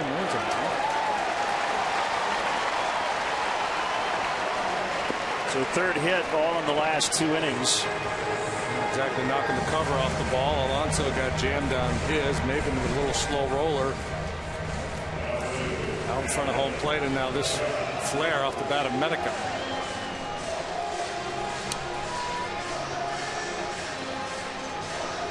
Well, we showed you Kennedy's numbers, not very good here at Petco Park, but he was really good today. 6 innings, 2 hits, and just the 1 run on the homer.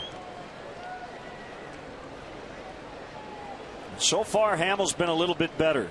Alt way in at 3rd against Cabrera. Rizzo holding on Medica.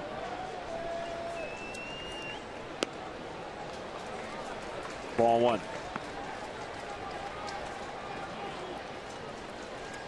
It's Nick Vincent. We've seen him a couple of times already in this series. The goateed right-hander, and Troy Patton, the newly acquired lefty.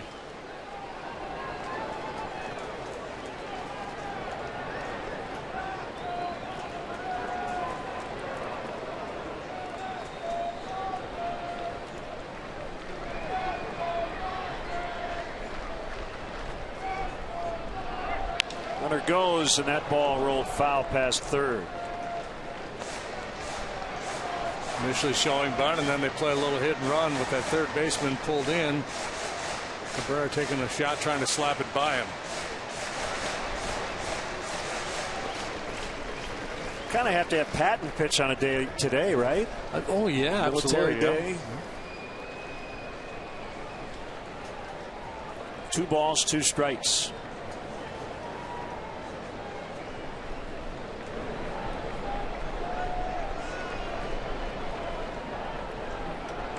Long pause before the pitch.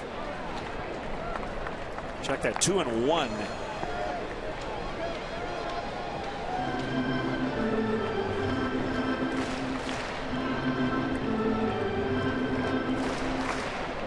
Not really a base stealer.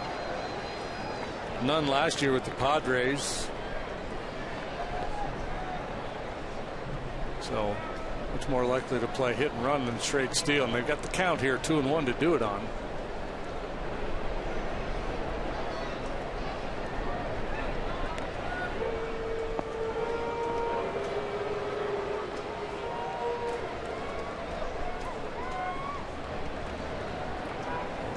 Holt basically saying, I'm going to take the bunt away from you. Even if you try to slap it by me, I'm willing to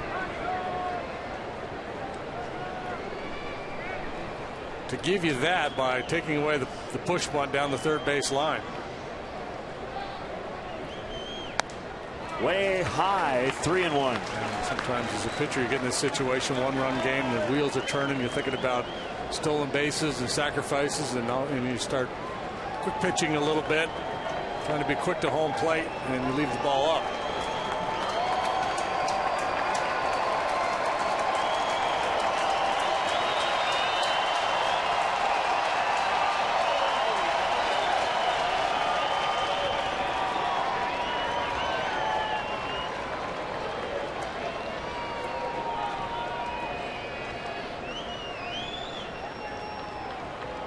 Not squaring, and he takes ball 4.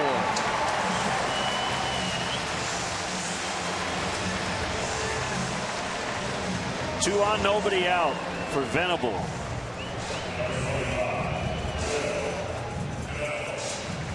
And with Smith and Headley to follow, I think now the Padres would be in straight sacrifice mode here with Venable.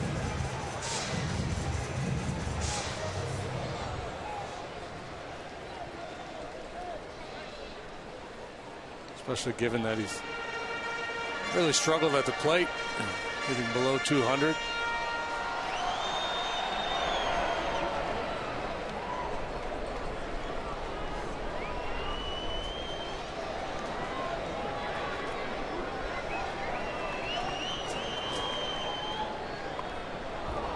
Tough pitch to bunt. And he fouled it off. And I think that if you're up there to sacrifice, go ahead and square early. Get set.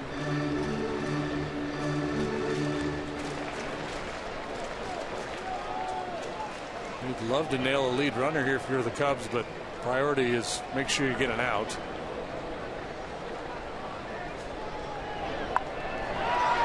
Hamill pounces on it, throw to third. They got him.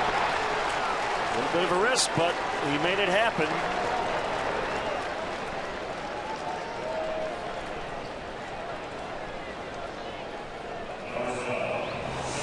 Nice play there by Hamill. Keeps the double play in order, but had a little steam on it. Forced play in order. Much easier to make that play than when it's just a tag play.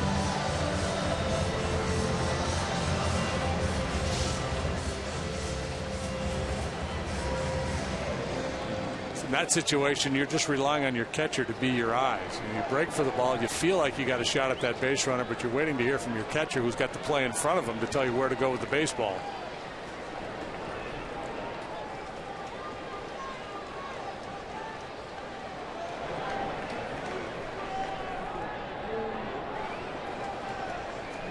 Now Smith.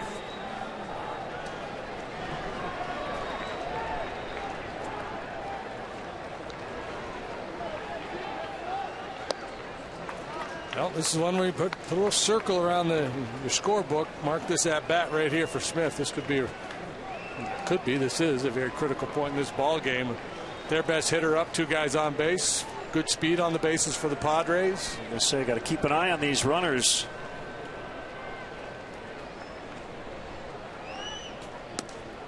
Outside, it's 2-0.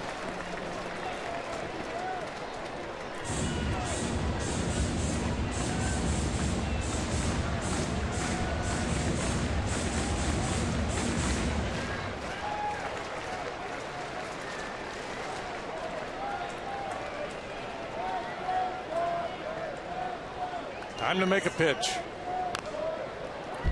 Slider. Well placed.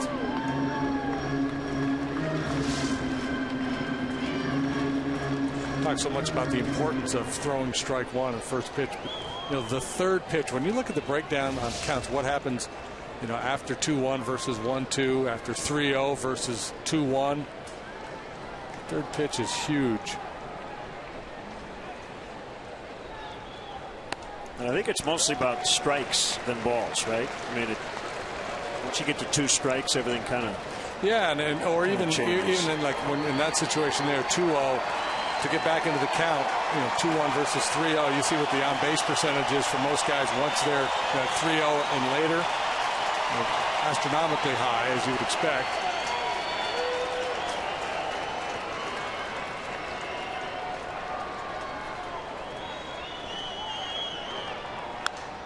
Three and 2.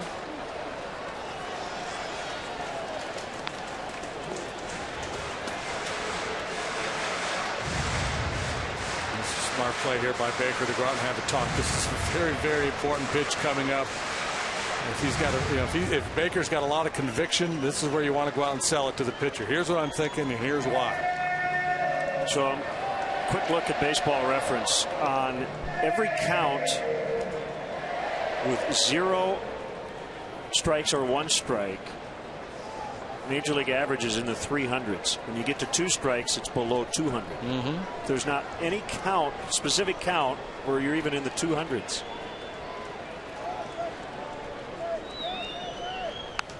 Late swing that time. Now, I should say full count, it's 209.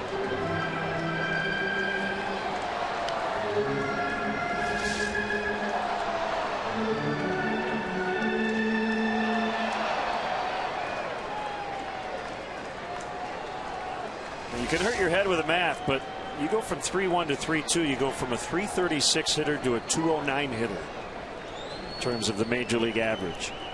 The pitch on the way, another foul.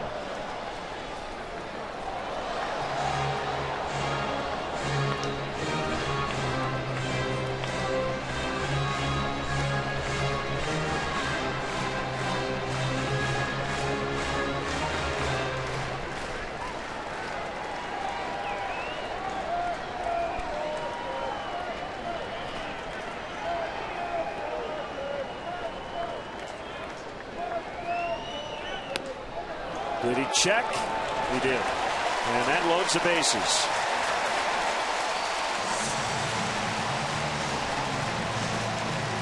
Well, it's not the end of the world considering Smith has been their best hitter. But now Hamels got to make something happen with Headley at the plate and the bases full. Yeah, taking a shot at that outside corner and just had to drift off the edge. Smith, the way he fouled off those previous pitches, he was kind of in protect mode at that point.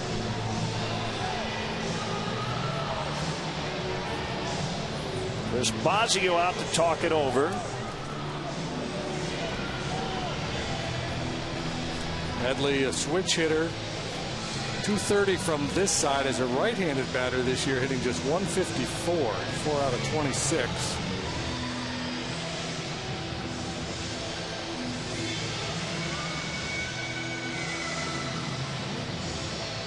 So, you know, the numbers would justify bringing the lefty in here to turn Headley around.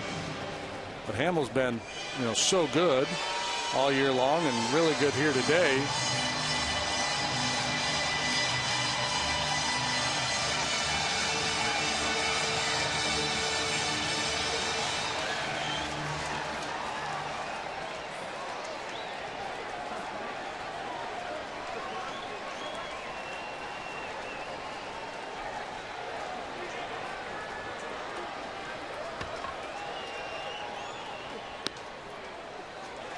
Sinker outside to Headley.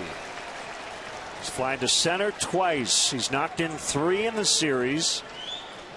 Hasn't done a whole lot with the bases loaded in his career, but 3 of his hits have been home runs.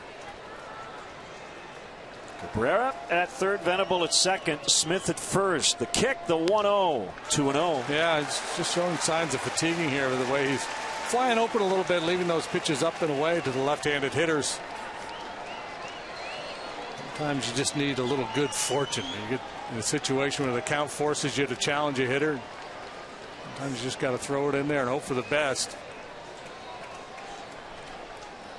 That good two-seamer down and away. Stay on that back leg and drive it down there.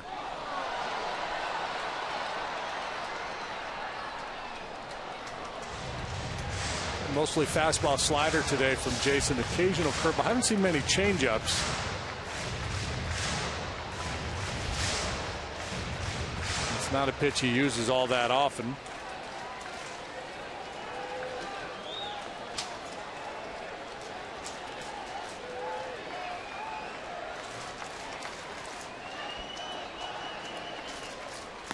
Three and 1.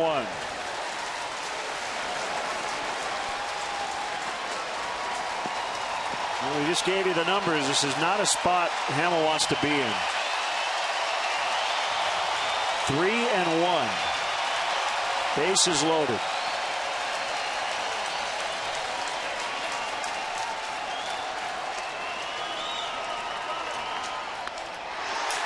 We'll get the tying run in as Scherholtz will make the catch. And his throw will be cut off by Rizzo. It's a sacrifice fly for Headley, and it's 1-1.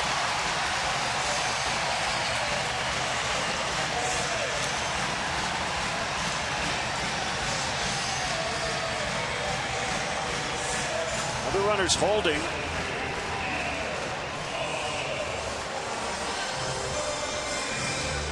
going to be it.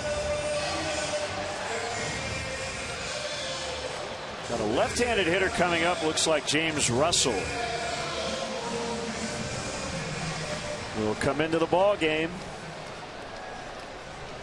So that's it for Hamill. It's 1-1 in the 6th.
Rick Renteria goes with James Russell, but he will not face the first baseman Alonso. Bud Black has the Carlos Quentin chip, and he's going to play it. Yeah, absolutely. He's going to use it when he knows he has the advantage. With the lefty coming in, obviously, if the reliever comes into the game, has to face at least one batter. So Bud Black can react to the move that Rick Renteria makes by bringing in his most dangerous pinch hitter, the guy who a home run last night off the bench, who's 2 for 2 with 2 long balls as a pinch hitter so far this year.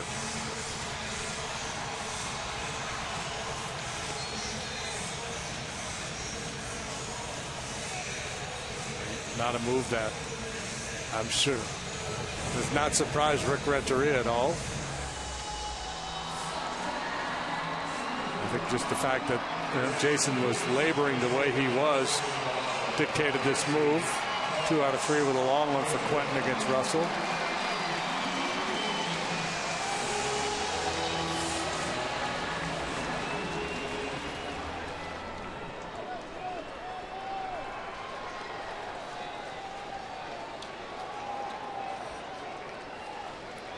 Venable at second, Smith at first. A run in to tie it.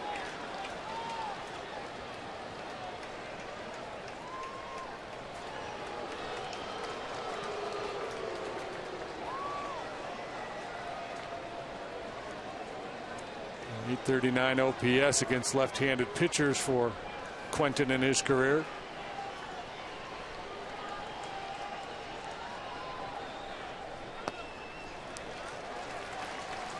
He clobbered one last night off Travis Wood.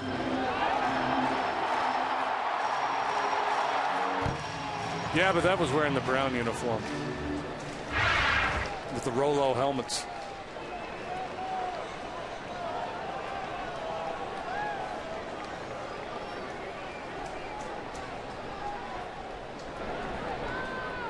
Trying to paint that outside corner. You see John Baker sliding out, splitting that outside corner with the middle of his body to stay away from Quentin's power.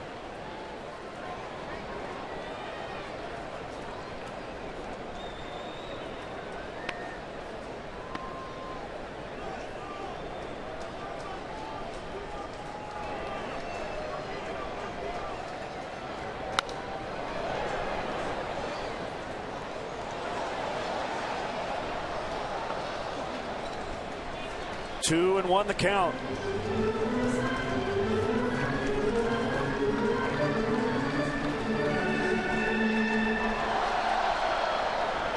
you just can't afford to give in here to Carlos Quentin with two guys on base. You almost have to treat it like a base open situation.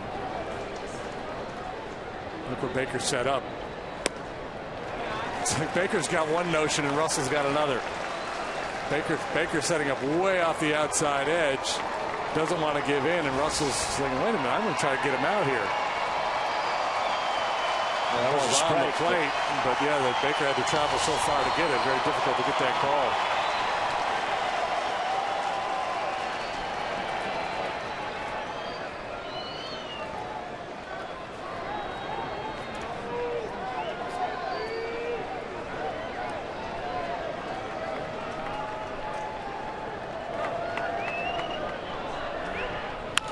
Ground ball, base hit. Venable around third. And he will score, and Quentin has had a pretty big impact on this series, even though he hasn't started. He did a one-run game last night with his home run, and this single makes it 2-1. I think there was a disconnect here between Russell and Baker as to what they were trying to do with Carlos Quentin in this sequence. Baker was absolutely in the we're not giving in here mode. Russell was trying to get him out, willing to throw the ball over the plate. Kept him in the ballpark, but Quentin delivers the go-ahead base hit. Quentin will come out for a pinch runner, and that'll be it for Russell. We'll be back 2-1, San Diego.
Well, Quentin, who just gave the Padres the lead.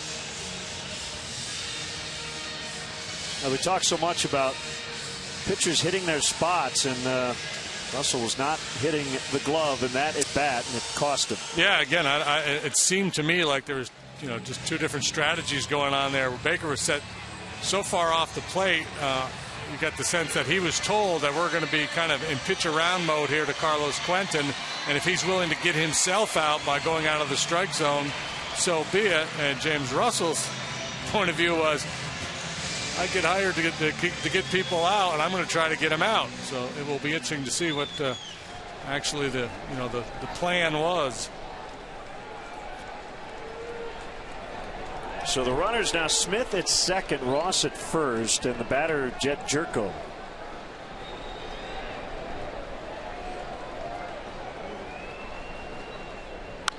And he drills one out into right center, and they're going to add on. Smith scores. Ball dropped out there by Bonifacio. Ross will be sent, and he will score. Be an RBI and an error, and it's now 4-1. Wow, how quickly this game turned around.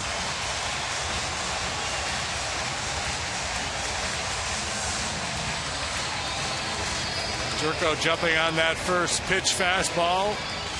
Bonifacio with the mishandle in the outfield allows Ross to come around to score.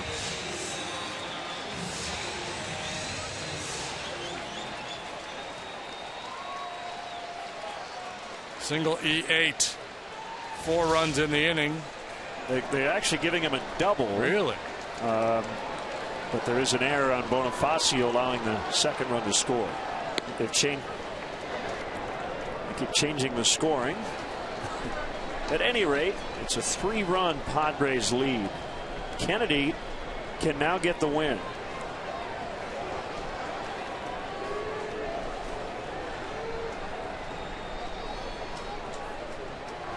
The 0-1 to Maben. Look out, up and in.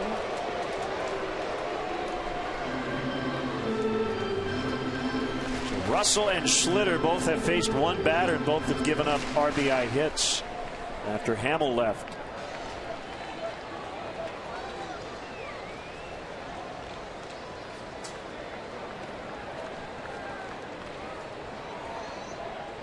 The pitch outside, 2-1.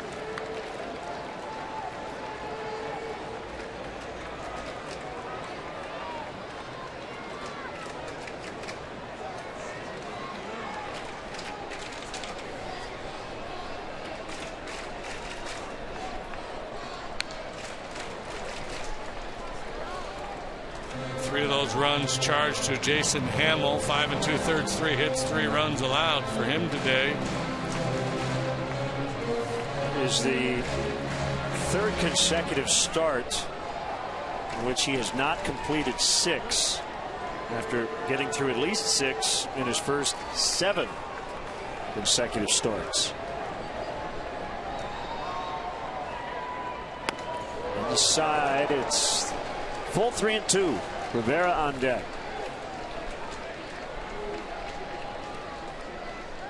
Obviously, the bullpen did not help him out here this afternoon, but the walk to Cabrera, that will stand out in Jason's mind, I'm sure. After the leadoff knock by the pinch hitter Medica, letting Cabrera reach on the walk, where he really didn't make very many quality pitches at all in that sequence.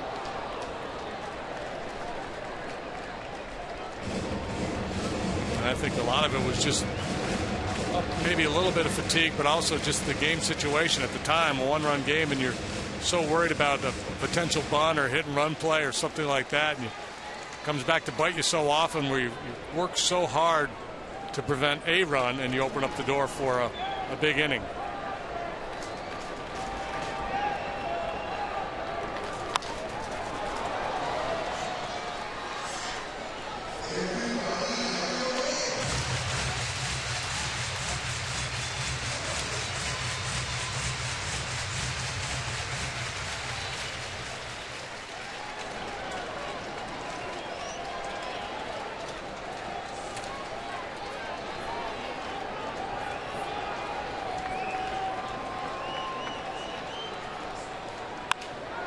Ball to Castro at short. And that'll end the inning. But a big one for the Pods. They get 4 and now lead by 3.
That's the Beat Farmers with Reason to Believe. Tweet and send us your Cubs selfies at WGN.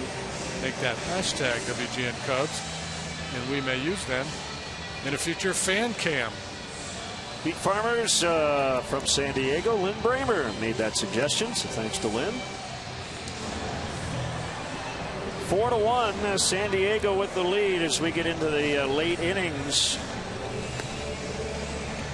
Newly acquired left-hander Troy Patton to work the 7th, or at least to start the 7th for San Diego. A finesse lefty, fastball in the upper 80s, slider, curve, and a change.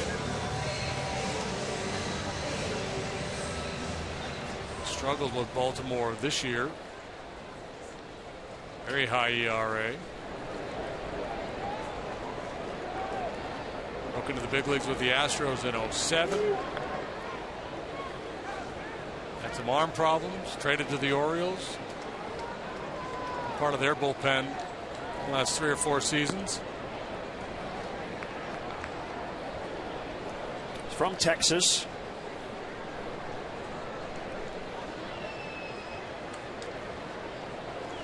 Tomball High School. Yeah, just outside of Houston. So very excited when he was drafted and ultimately came to the big leagues with the Astros.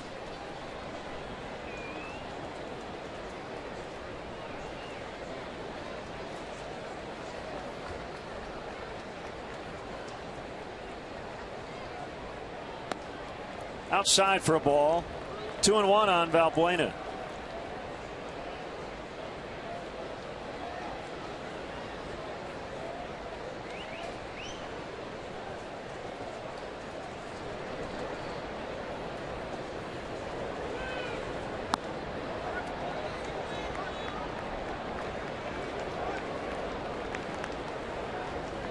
Cubs now with just 2 hits.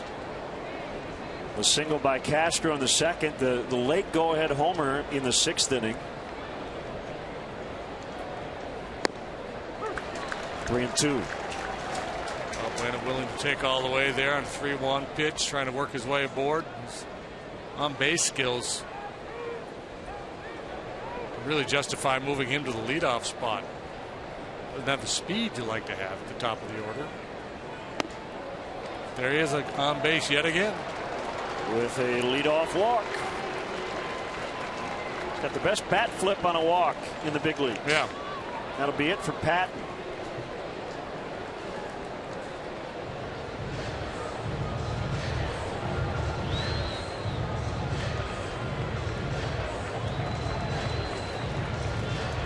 (4-1) Padres in the 7th.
To the leadoff walk dealt by Troy Patton.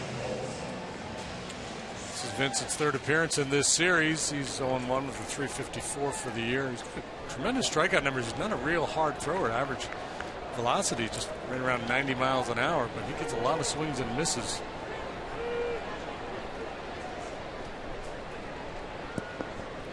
Facing Mike Olt. He struck out both times.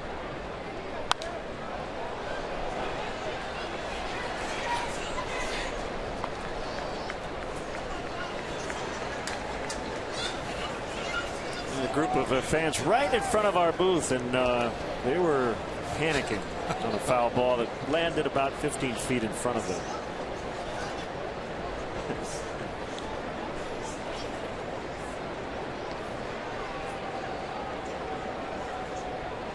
The 0-1 offering catches the outside corner. That's his pitch. Cut fastball.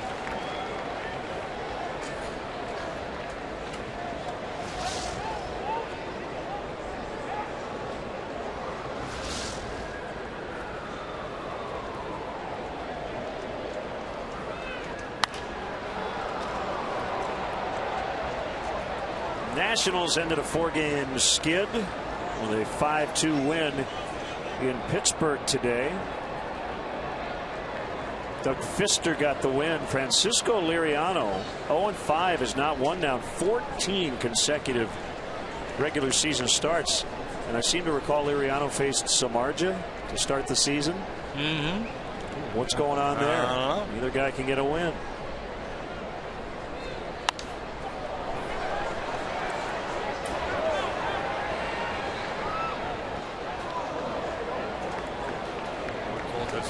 Struck out twice today in 2 plate appearances, down in the count 0-2, and Vincent's got him in swing mode.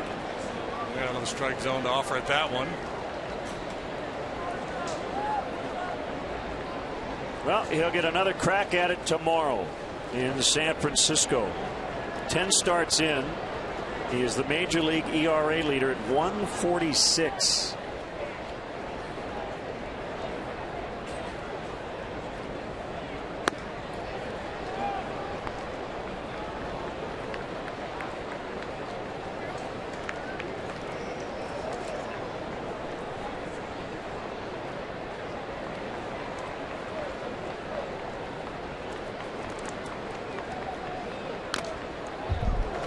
Bangs that one off the hockey style mask of Rivera.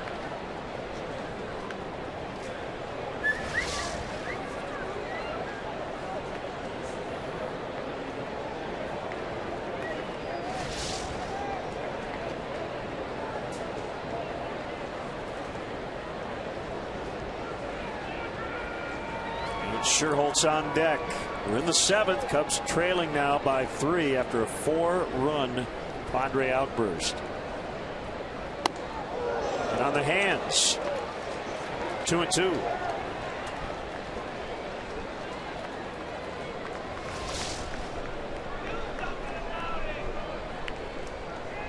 A shot up and in after mostly staying away. A little front door cutter there.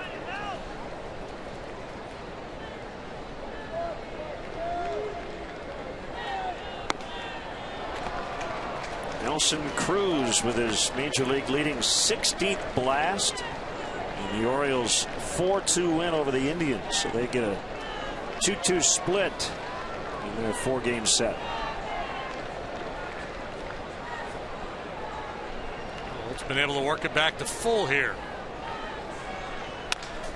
Broken bat, soft liner that'll be caught by Seth Smith. 1 away.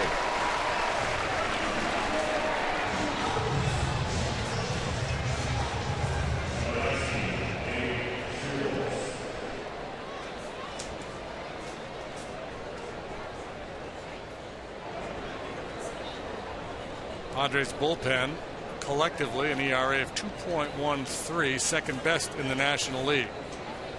Bested only by the Nationals. Cubs bullpen ERA is 3.42. Run and change higher than San Diego's, pretty much in the middle of the pack in the NL.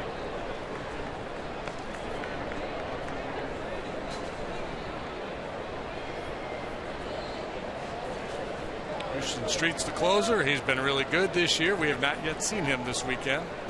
Pretty decent chance he'll pitch today. 1-0 to Scherholz. 2 balls, no strikes. Derek Jeter had 4 hits in the Yankees' 7-1 win over the White Sox. Masahiro Tanaka with a bounce back outing. He improved to 7-1. Jeter had 47 standing ovations in Chicago as the Yankees went 3-3.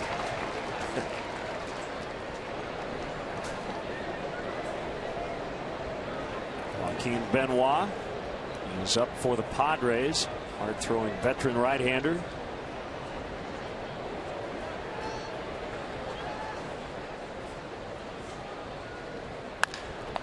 Double play ball. 1-6-3. And that'll end the Cubs' 7th. We are going to keep it here for God Bless America during the 7th inning stretch. 4-1 Padres.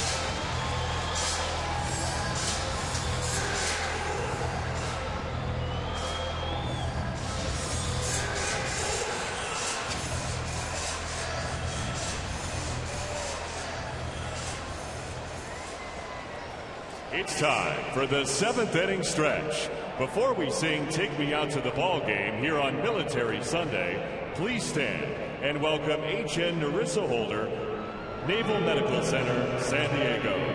Please sing along as she presents God Bless America. God bless America, land that I love. Stand beside her and guide her through the night with a light from above. From the mountains to the prairies to the oceans wide with foam. God bless America, my home sweet home. God bless America, our home sweet home.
To split in this 4-game series. A bat here in the bottom of the 7th against Brian Schlitter.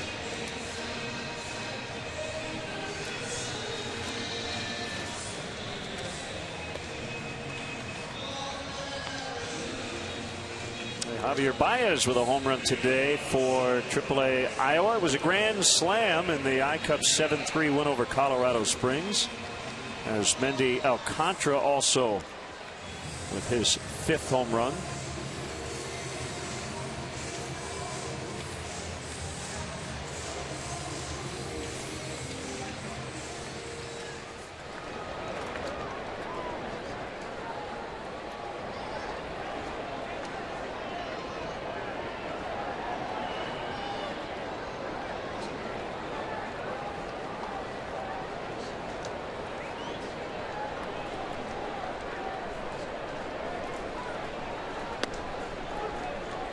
Strike called.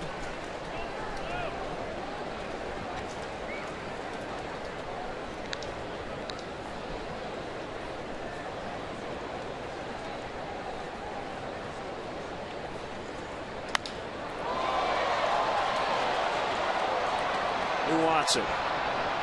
Junior Lake.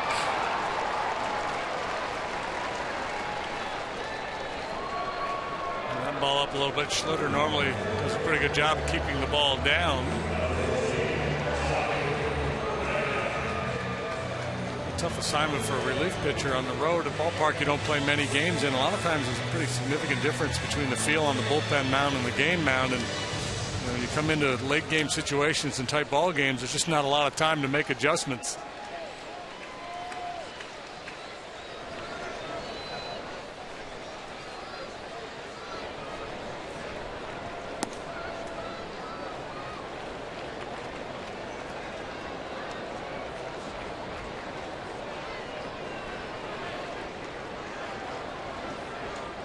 Medica, who came in to pinch hit in the 6th, got that inning started with that little soft single to center. There you go. That's his pitch right there. Stand that back leg a little longer and get on top and drive it down to the knees.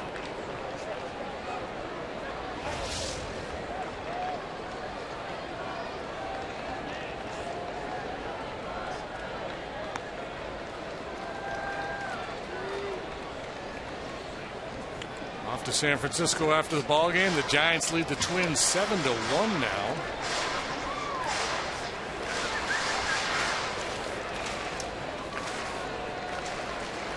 It'll be 4 consecutive wins for the Giants. They will move to 32-18 if they win that game. Now 8-1. Hunter Pence has gone deep for the Giants today. It's a strike, 2-2 on Medica.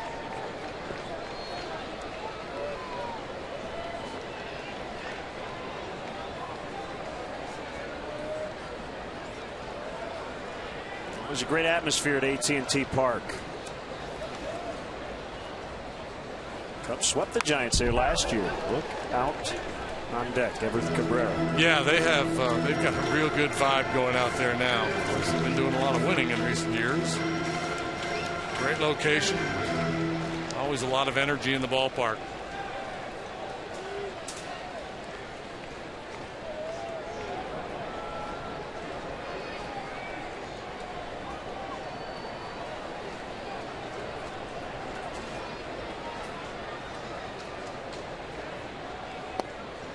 Swing and a miss. He got him.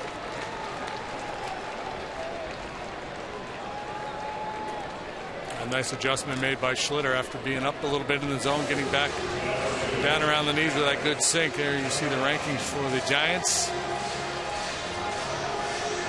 10th in batting average. They slug. Yep, and they slug and they pitch.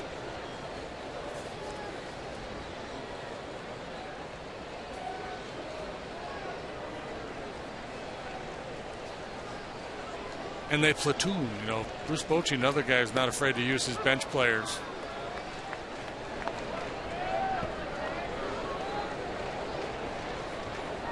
Without Brandon Belt right now, got 9 home runs.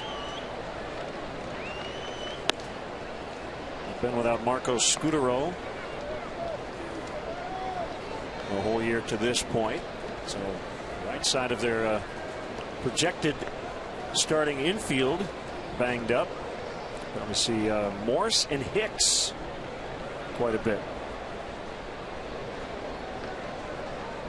Pitch. Cabrera able to hold up. Tyler Colvin has been playing a fair amount, with Morse moving over to first in Belt's absence.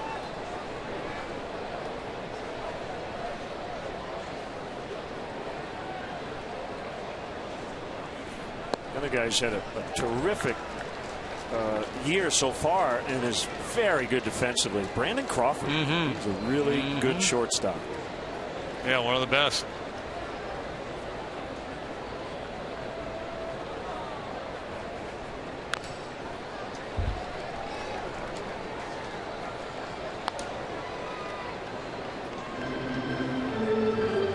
catcher's pretty good too. Buster Posey not having a great year to this point. Ultimately, the numbers will be good for Posey, I'm sure.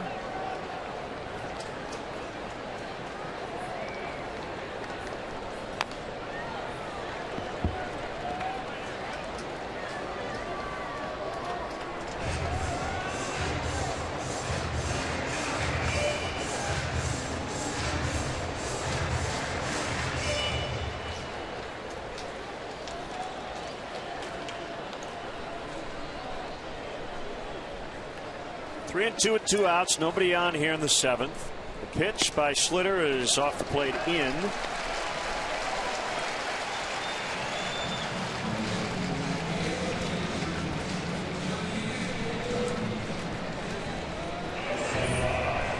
Now Venable. I suspect not a matter of if but when Cabrera tries to steal second base here.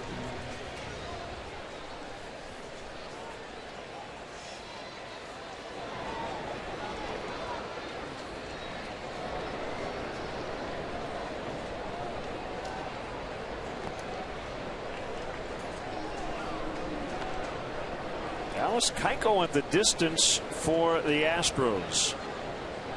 A 4-1 win at Seattle. Dallas Keuchel has been dealing. ERA of 2.55. His whip is under 1. 1 unearned run today. He's 6-2.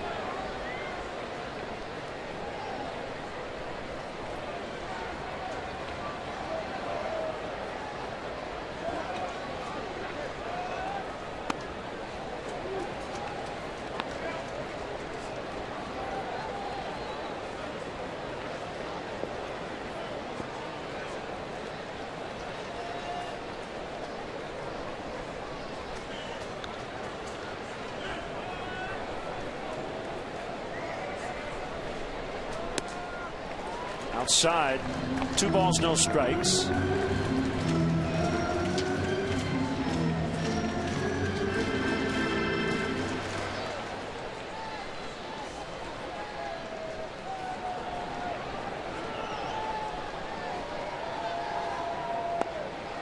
Make it 3-0. All this happening with 2 outs. Yeah, well, you walk Cabrera now behind Venable. Again, maybe worried about Cabrera's speed down there, trying to be quick to home and misfiring. And now Cabrera will just kind of hang out for at least a pitch before he thinks about running. No sense putting yourself in jeopardy when the hitter's up there 3 balls and no strikes.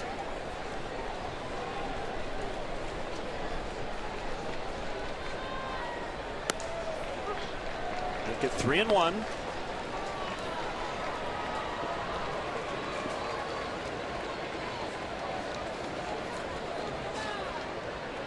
Surprised if he's not on the move here. He's not even taking a lead. Hold on the ground. Valbuena will get the out, and the inning comes to an end. 8th inning. It's 4-1 San Diego.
Baseball, brought to you by Budweiser. Great times are waiting. Grab some buds. Ford, manufacturers of America's best-selling brand. Check out our best-selling lineup at your local Ford store or online at localfordstores.com. And by Xfinity, your home for the most live sports. Postcard weather in San Diego, Memorial Day weekend. As the Cubs trail here, starting the 8th, 4-3. And it's Joaquin Benoit setting up for Houston Street. Signed a 2-year deal with the Padres plus an option for 2016 back in December, and he's been really good for them. 24 saves last year, working out of the Tiger bullpen. Mid-90s fastball, slider, and a changeup.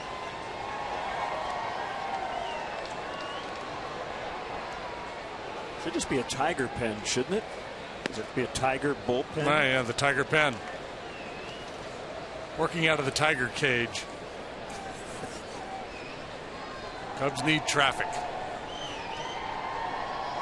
Benoit from the stretch, nobody on, and his 1-0 to Baker is hit in the air pretty well. A lot of air underneath it, however. And Maven whiffed on it, and that'll be a double for John Baker. Ball was up in the air for a long time. What a break for the Cubs. That ball has to be caught. Towering fly ball and some indecision out there in the outfield. And they've been sensing the presence of Venable. Gets a little alligator arm there, pulls up short, thinking there's going to be a collision, and this ball drops in. Wow, what a break.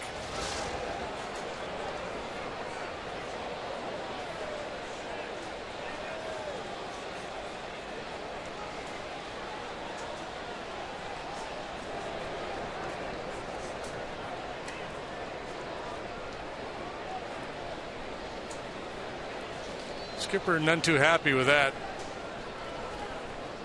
Chris Coughlin pinch hitting. Batting for Schlitter, and he pops it foul out of play.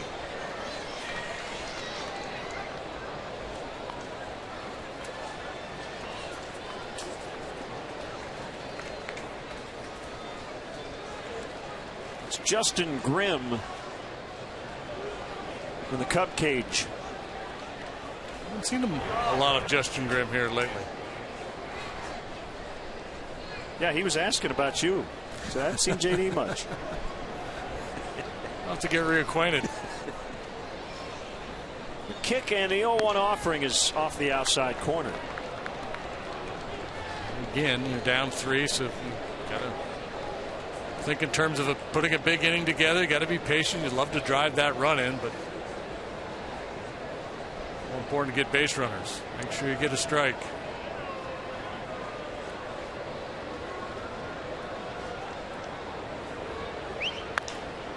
Off the end of the bat, Venable coming on.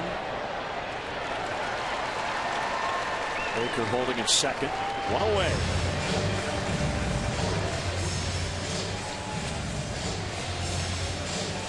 Comes Bonifacio, who's 0 for 3. He's flied out, struck out, and grounded out.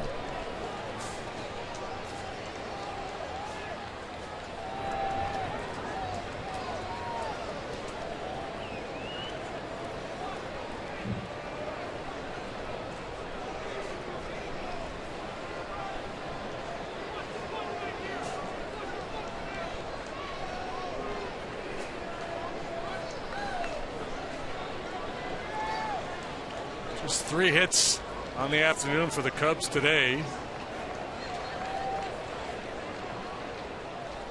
Line drive single by Castro, the Lake home run, and that fly ball that dropped in.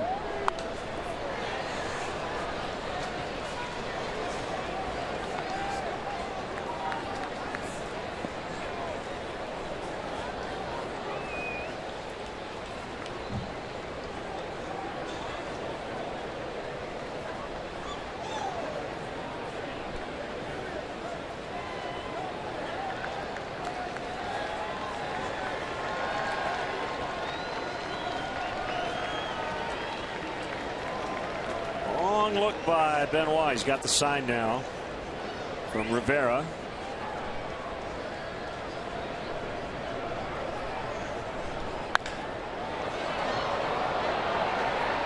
Another chance for Maben.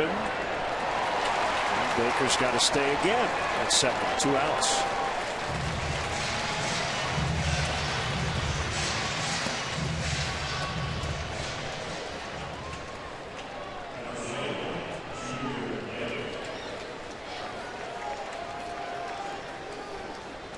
Blake homered in the 6th. Seems like a long time ago. Cubs had a very short-lived lead.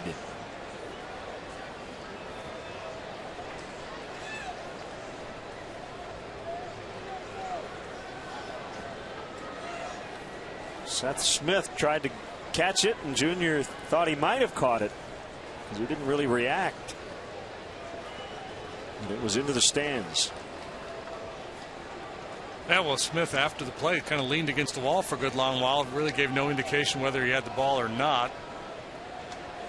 Ian Kennedy, the pitcher, thought he caught it initially. He was all pumped up.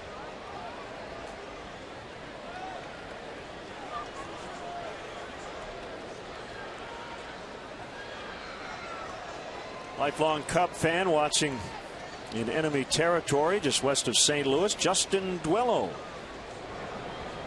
Rooting on the Cubs on WGN America today.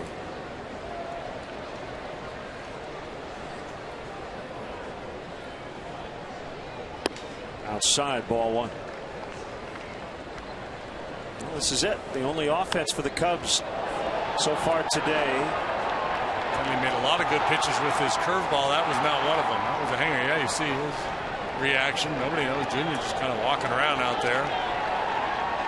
Well, it's not always the case, but usually when a guy makes the catch, the first thing he does is show that he caught it. And because Smith didn't hold the glove up, that was one indicator that he didn't get it. I've seen guys try to dig guys, though. Pretend that they didn't catch it, and then they wait a little bit, and then they show it. Well, that would be not right. That's unwritten rules.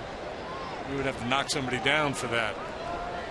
I don't care about the players. I'm talking about for the broadcasters. We got to call it right.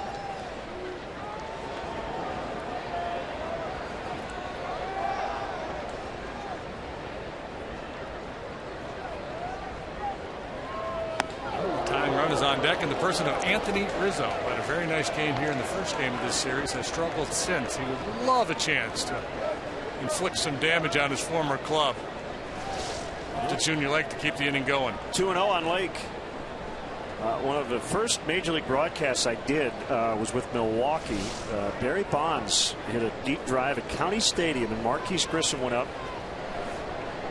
Came down and it looked like he had caught it. So I'm, he caught it. Unbelievable. And then it was a home run.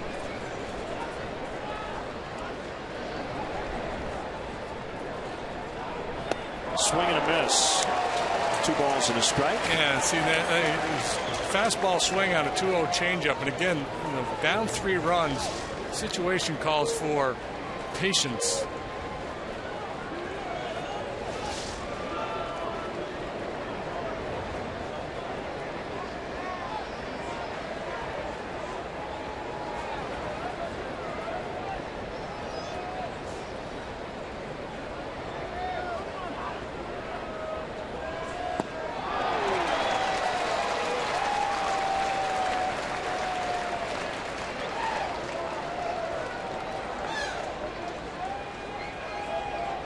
Two and two.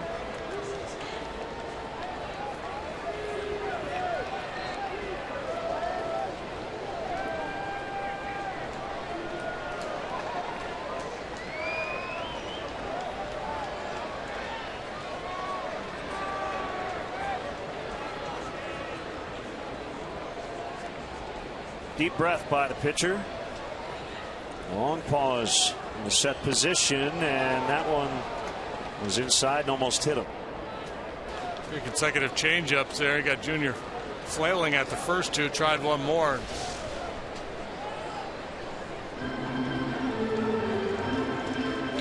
Not close enough for Junior to offer.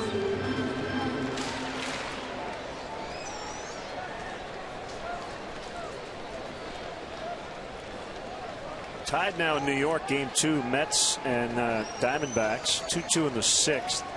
Arizona winning game 1, 2-1. Night game tonight, St. Louis at Cincinnati. Wainwright and Leak. Atlanta leading the Rockies 3-0. They're in the bottom of the 5th.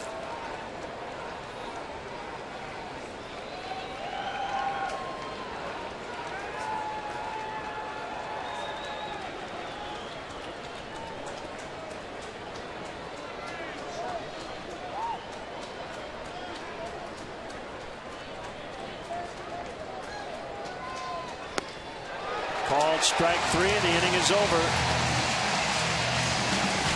Bottom 8, 4-1 Padres.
You? No.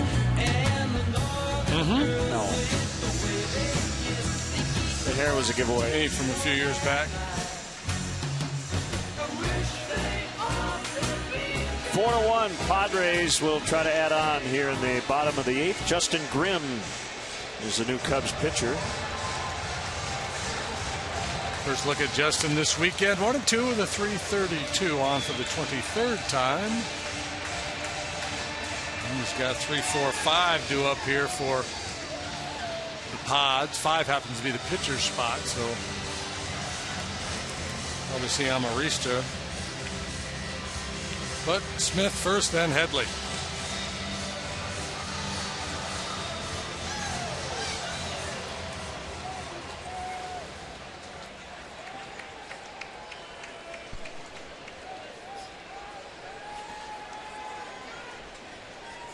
See the Padres at Wrigley Field in July.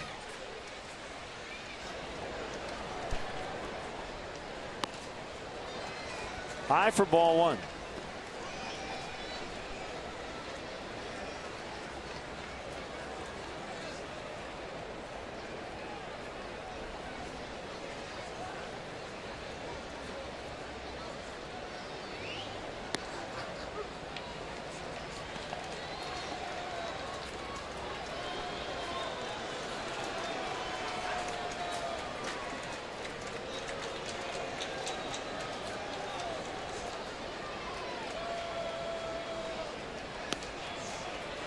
Breaking ball missed the outside corner.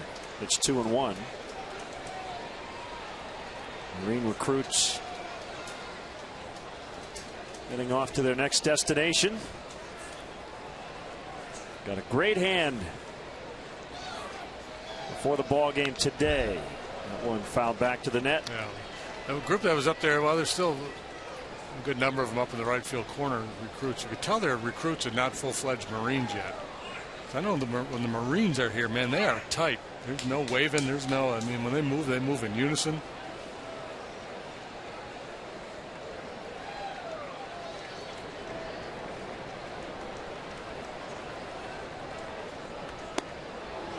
Swing and a miss for strike 3.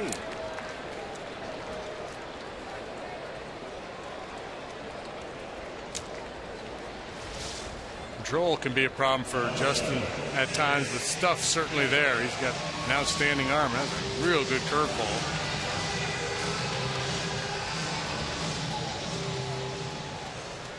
See the big meeting, the convention, or whatever's going on at the hotel? The cartoonists. Really? Yeah. I did not know that. Seemed like that'd be a fun group to hang out with. Like newspaper cartoons? I'm guessing. I don't know. It's a National Cartoonist Society or something.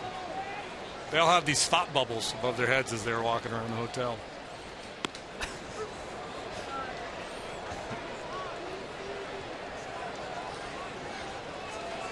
Seems like that would be a fun group, kind of an eccentric group, I'm guessing.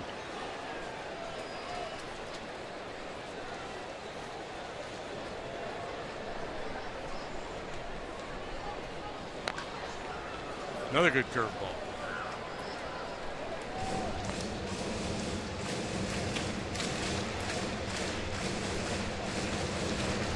Braves shutting out the Rockies this afternoon, 5-0, middle innings in Atlanta. Justin Upton has hit his 13th home run. Sandlot slugger Evan Gattis with 2 now has 10.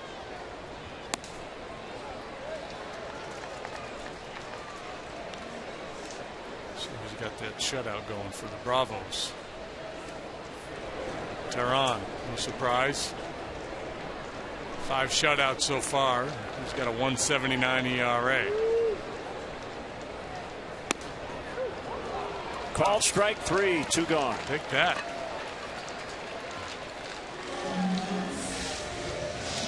Don't worry about that sharp curveball, and then he comes with 95 on the corner. Chris DeNorfia to pinch hit. This is in the pitcher's spot. Well, the headlines today, if you missed it earlier, Josh Beckett with a no-hitter at Philadelphia.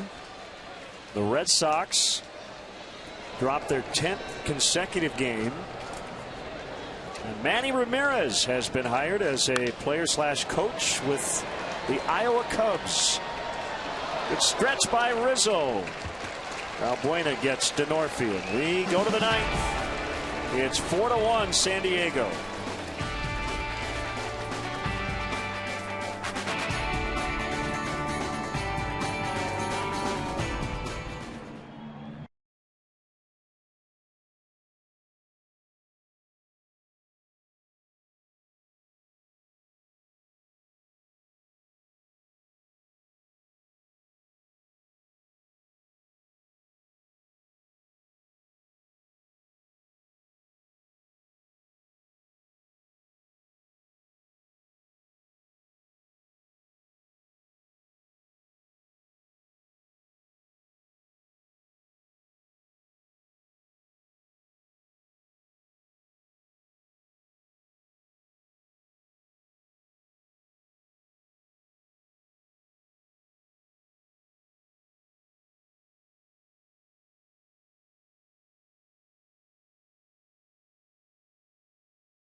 Perfect 13 out of 13 in save opportunities. Sparkling numbers here about 2 months in. Yeah, ERA at half a run.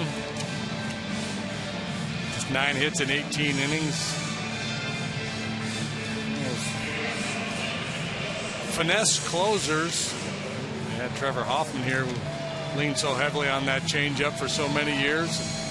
Changeup a big pitch for Houston Street as well. Doesn't overpower you. Location and movement and change of speeds. The name of the game for Houston Street. Not from Houston, but he is from Texas, Austin. Stayed there, went to college at UT.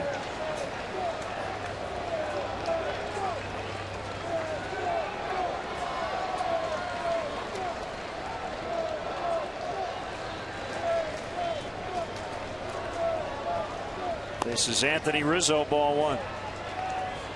I think Street moves that plant foot more in his windup than any pitcher I've ever seen.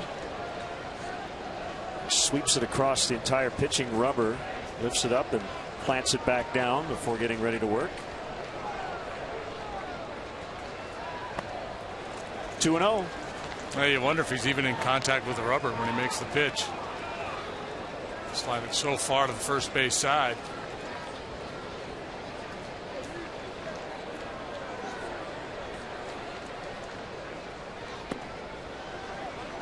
3-0. Anthony knows his job here is just avoid an out, get on base.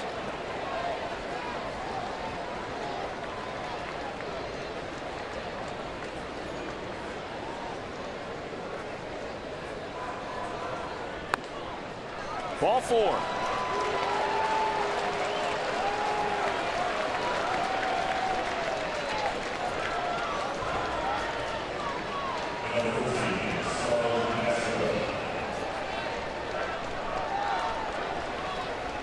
Street's dad won a national championship as the quarterback at the University of Texas.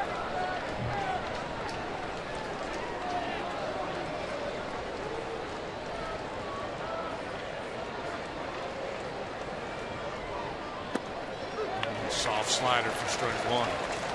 Rookie of the year with the A's in 05.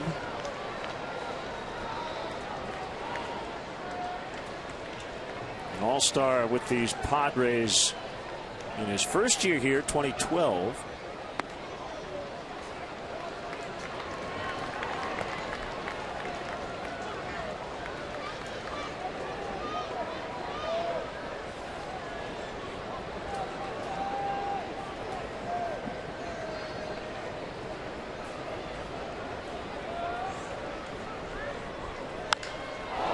Drilled high and deep to left center. That ball will go way out of here for Castro, and all of a sudden it's a one-run ball game.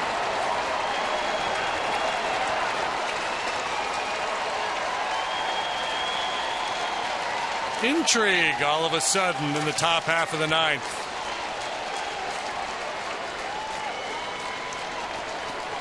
Well, as we like to say, that's where the big boys hit them. Well, look where the target is and look where the pitch ends up. And Street knows it immediately. And he's having a hard time locating. Walks Rizzo, misfires to Castro, pays a big price. And the Cubs now have the guy they absolutely want to have at the plate in this situation. A guy who can either work a walk, but certainly capable of hitting a mistake a good long ways himself. To hit a no-doubter to that part of this ballpark. Balbuena takes a strike. A walk and a homer, and all of a sudden a one-run ball game.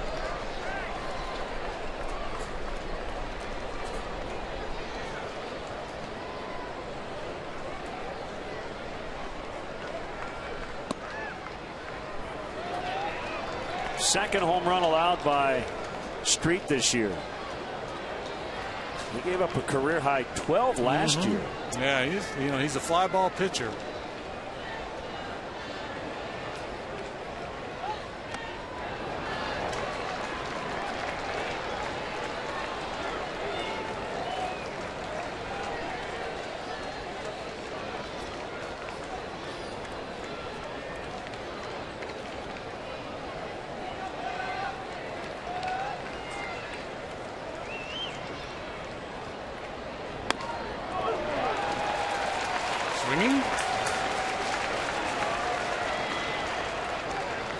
or called. I'm not sure. Didn't look like he went. See what Pitch Tracks had to say about it. Looks like he just called it. Yeah, just called it. Top of the zone. Boy, count on getting one up there. Tough break for Valbuena. Start of this inning, it was a fairly easy save situation for Houston Street. 3-run lead to protect.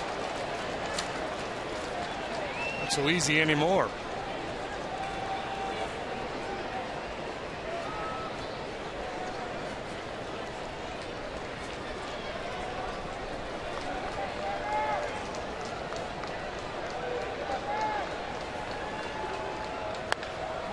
On the ground, back into play, Medica, a little bobble, but he's got time to get it to Street.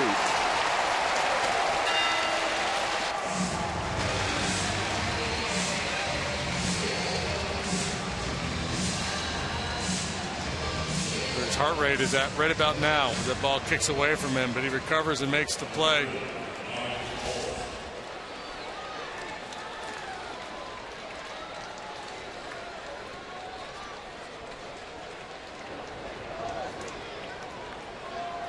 Angels came back, beat the Royals today 4-3. They got 3 in the 7th, 1 in the 8th. To make a winner out of reliever Michael Kahn.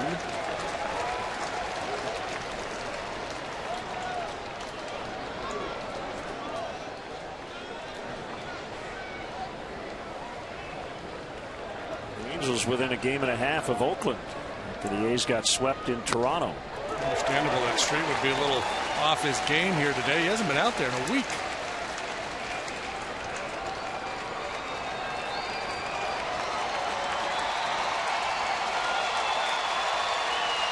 Two strikes on Olt. Here's a pitch.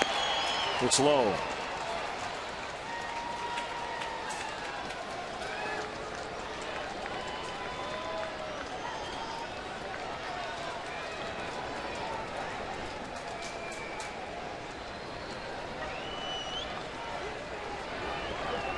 A lot of closers take a lot of time, a lot of theatrics between pitches. Street just gets it. And he's ready to go, and Olt could not help himself. 2 down. That trick for Mike today.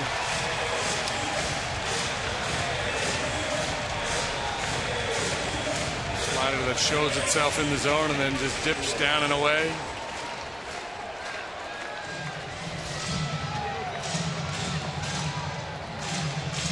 Sherholt's last chance here for the Cubs. A ton of previous experience, but not much success either against Houston Street. Castro with a home run to get the Cubs within 1.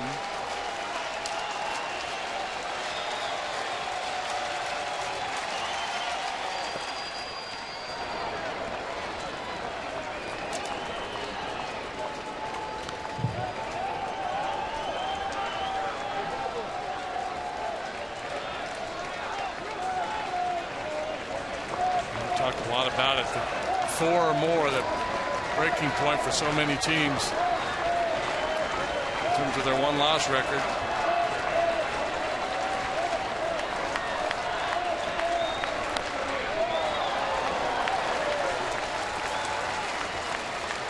Get easier once we leave here. The Giants have won 4 in a row. Best record in the majors, 32-18 after sweeping the Twins. The Cubs will have their ace on the mound tomorrow. And we'll have it for you right here on WGN at 3 Central.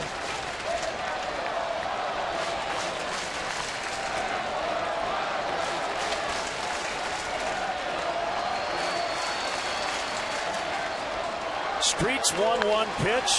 A fly ball. Pretty deep, but very playable. Maben makes a catch, and the Padres get a 2-2 split in this series. Castro with a 2-run homer, but the Cubs come up a run short. 4-3 Padres, the final.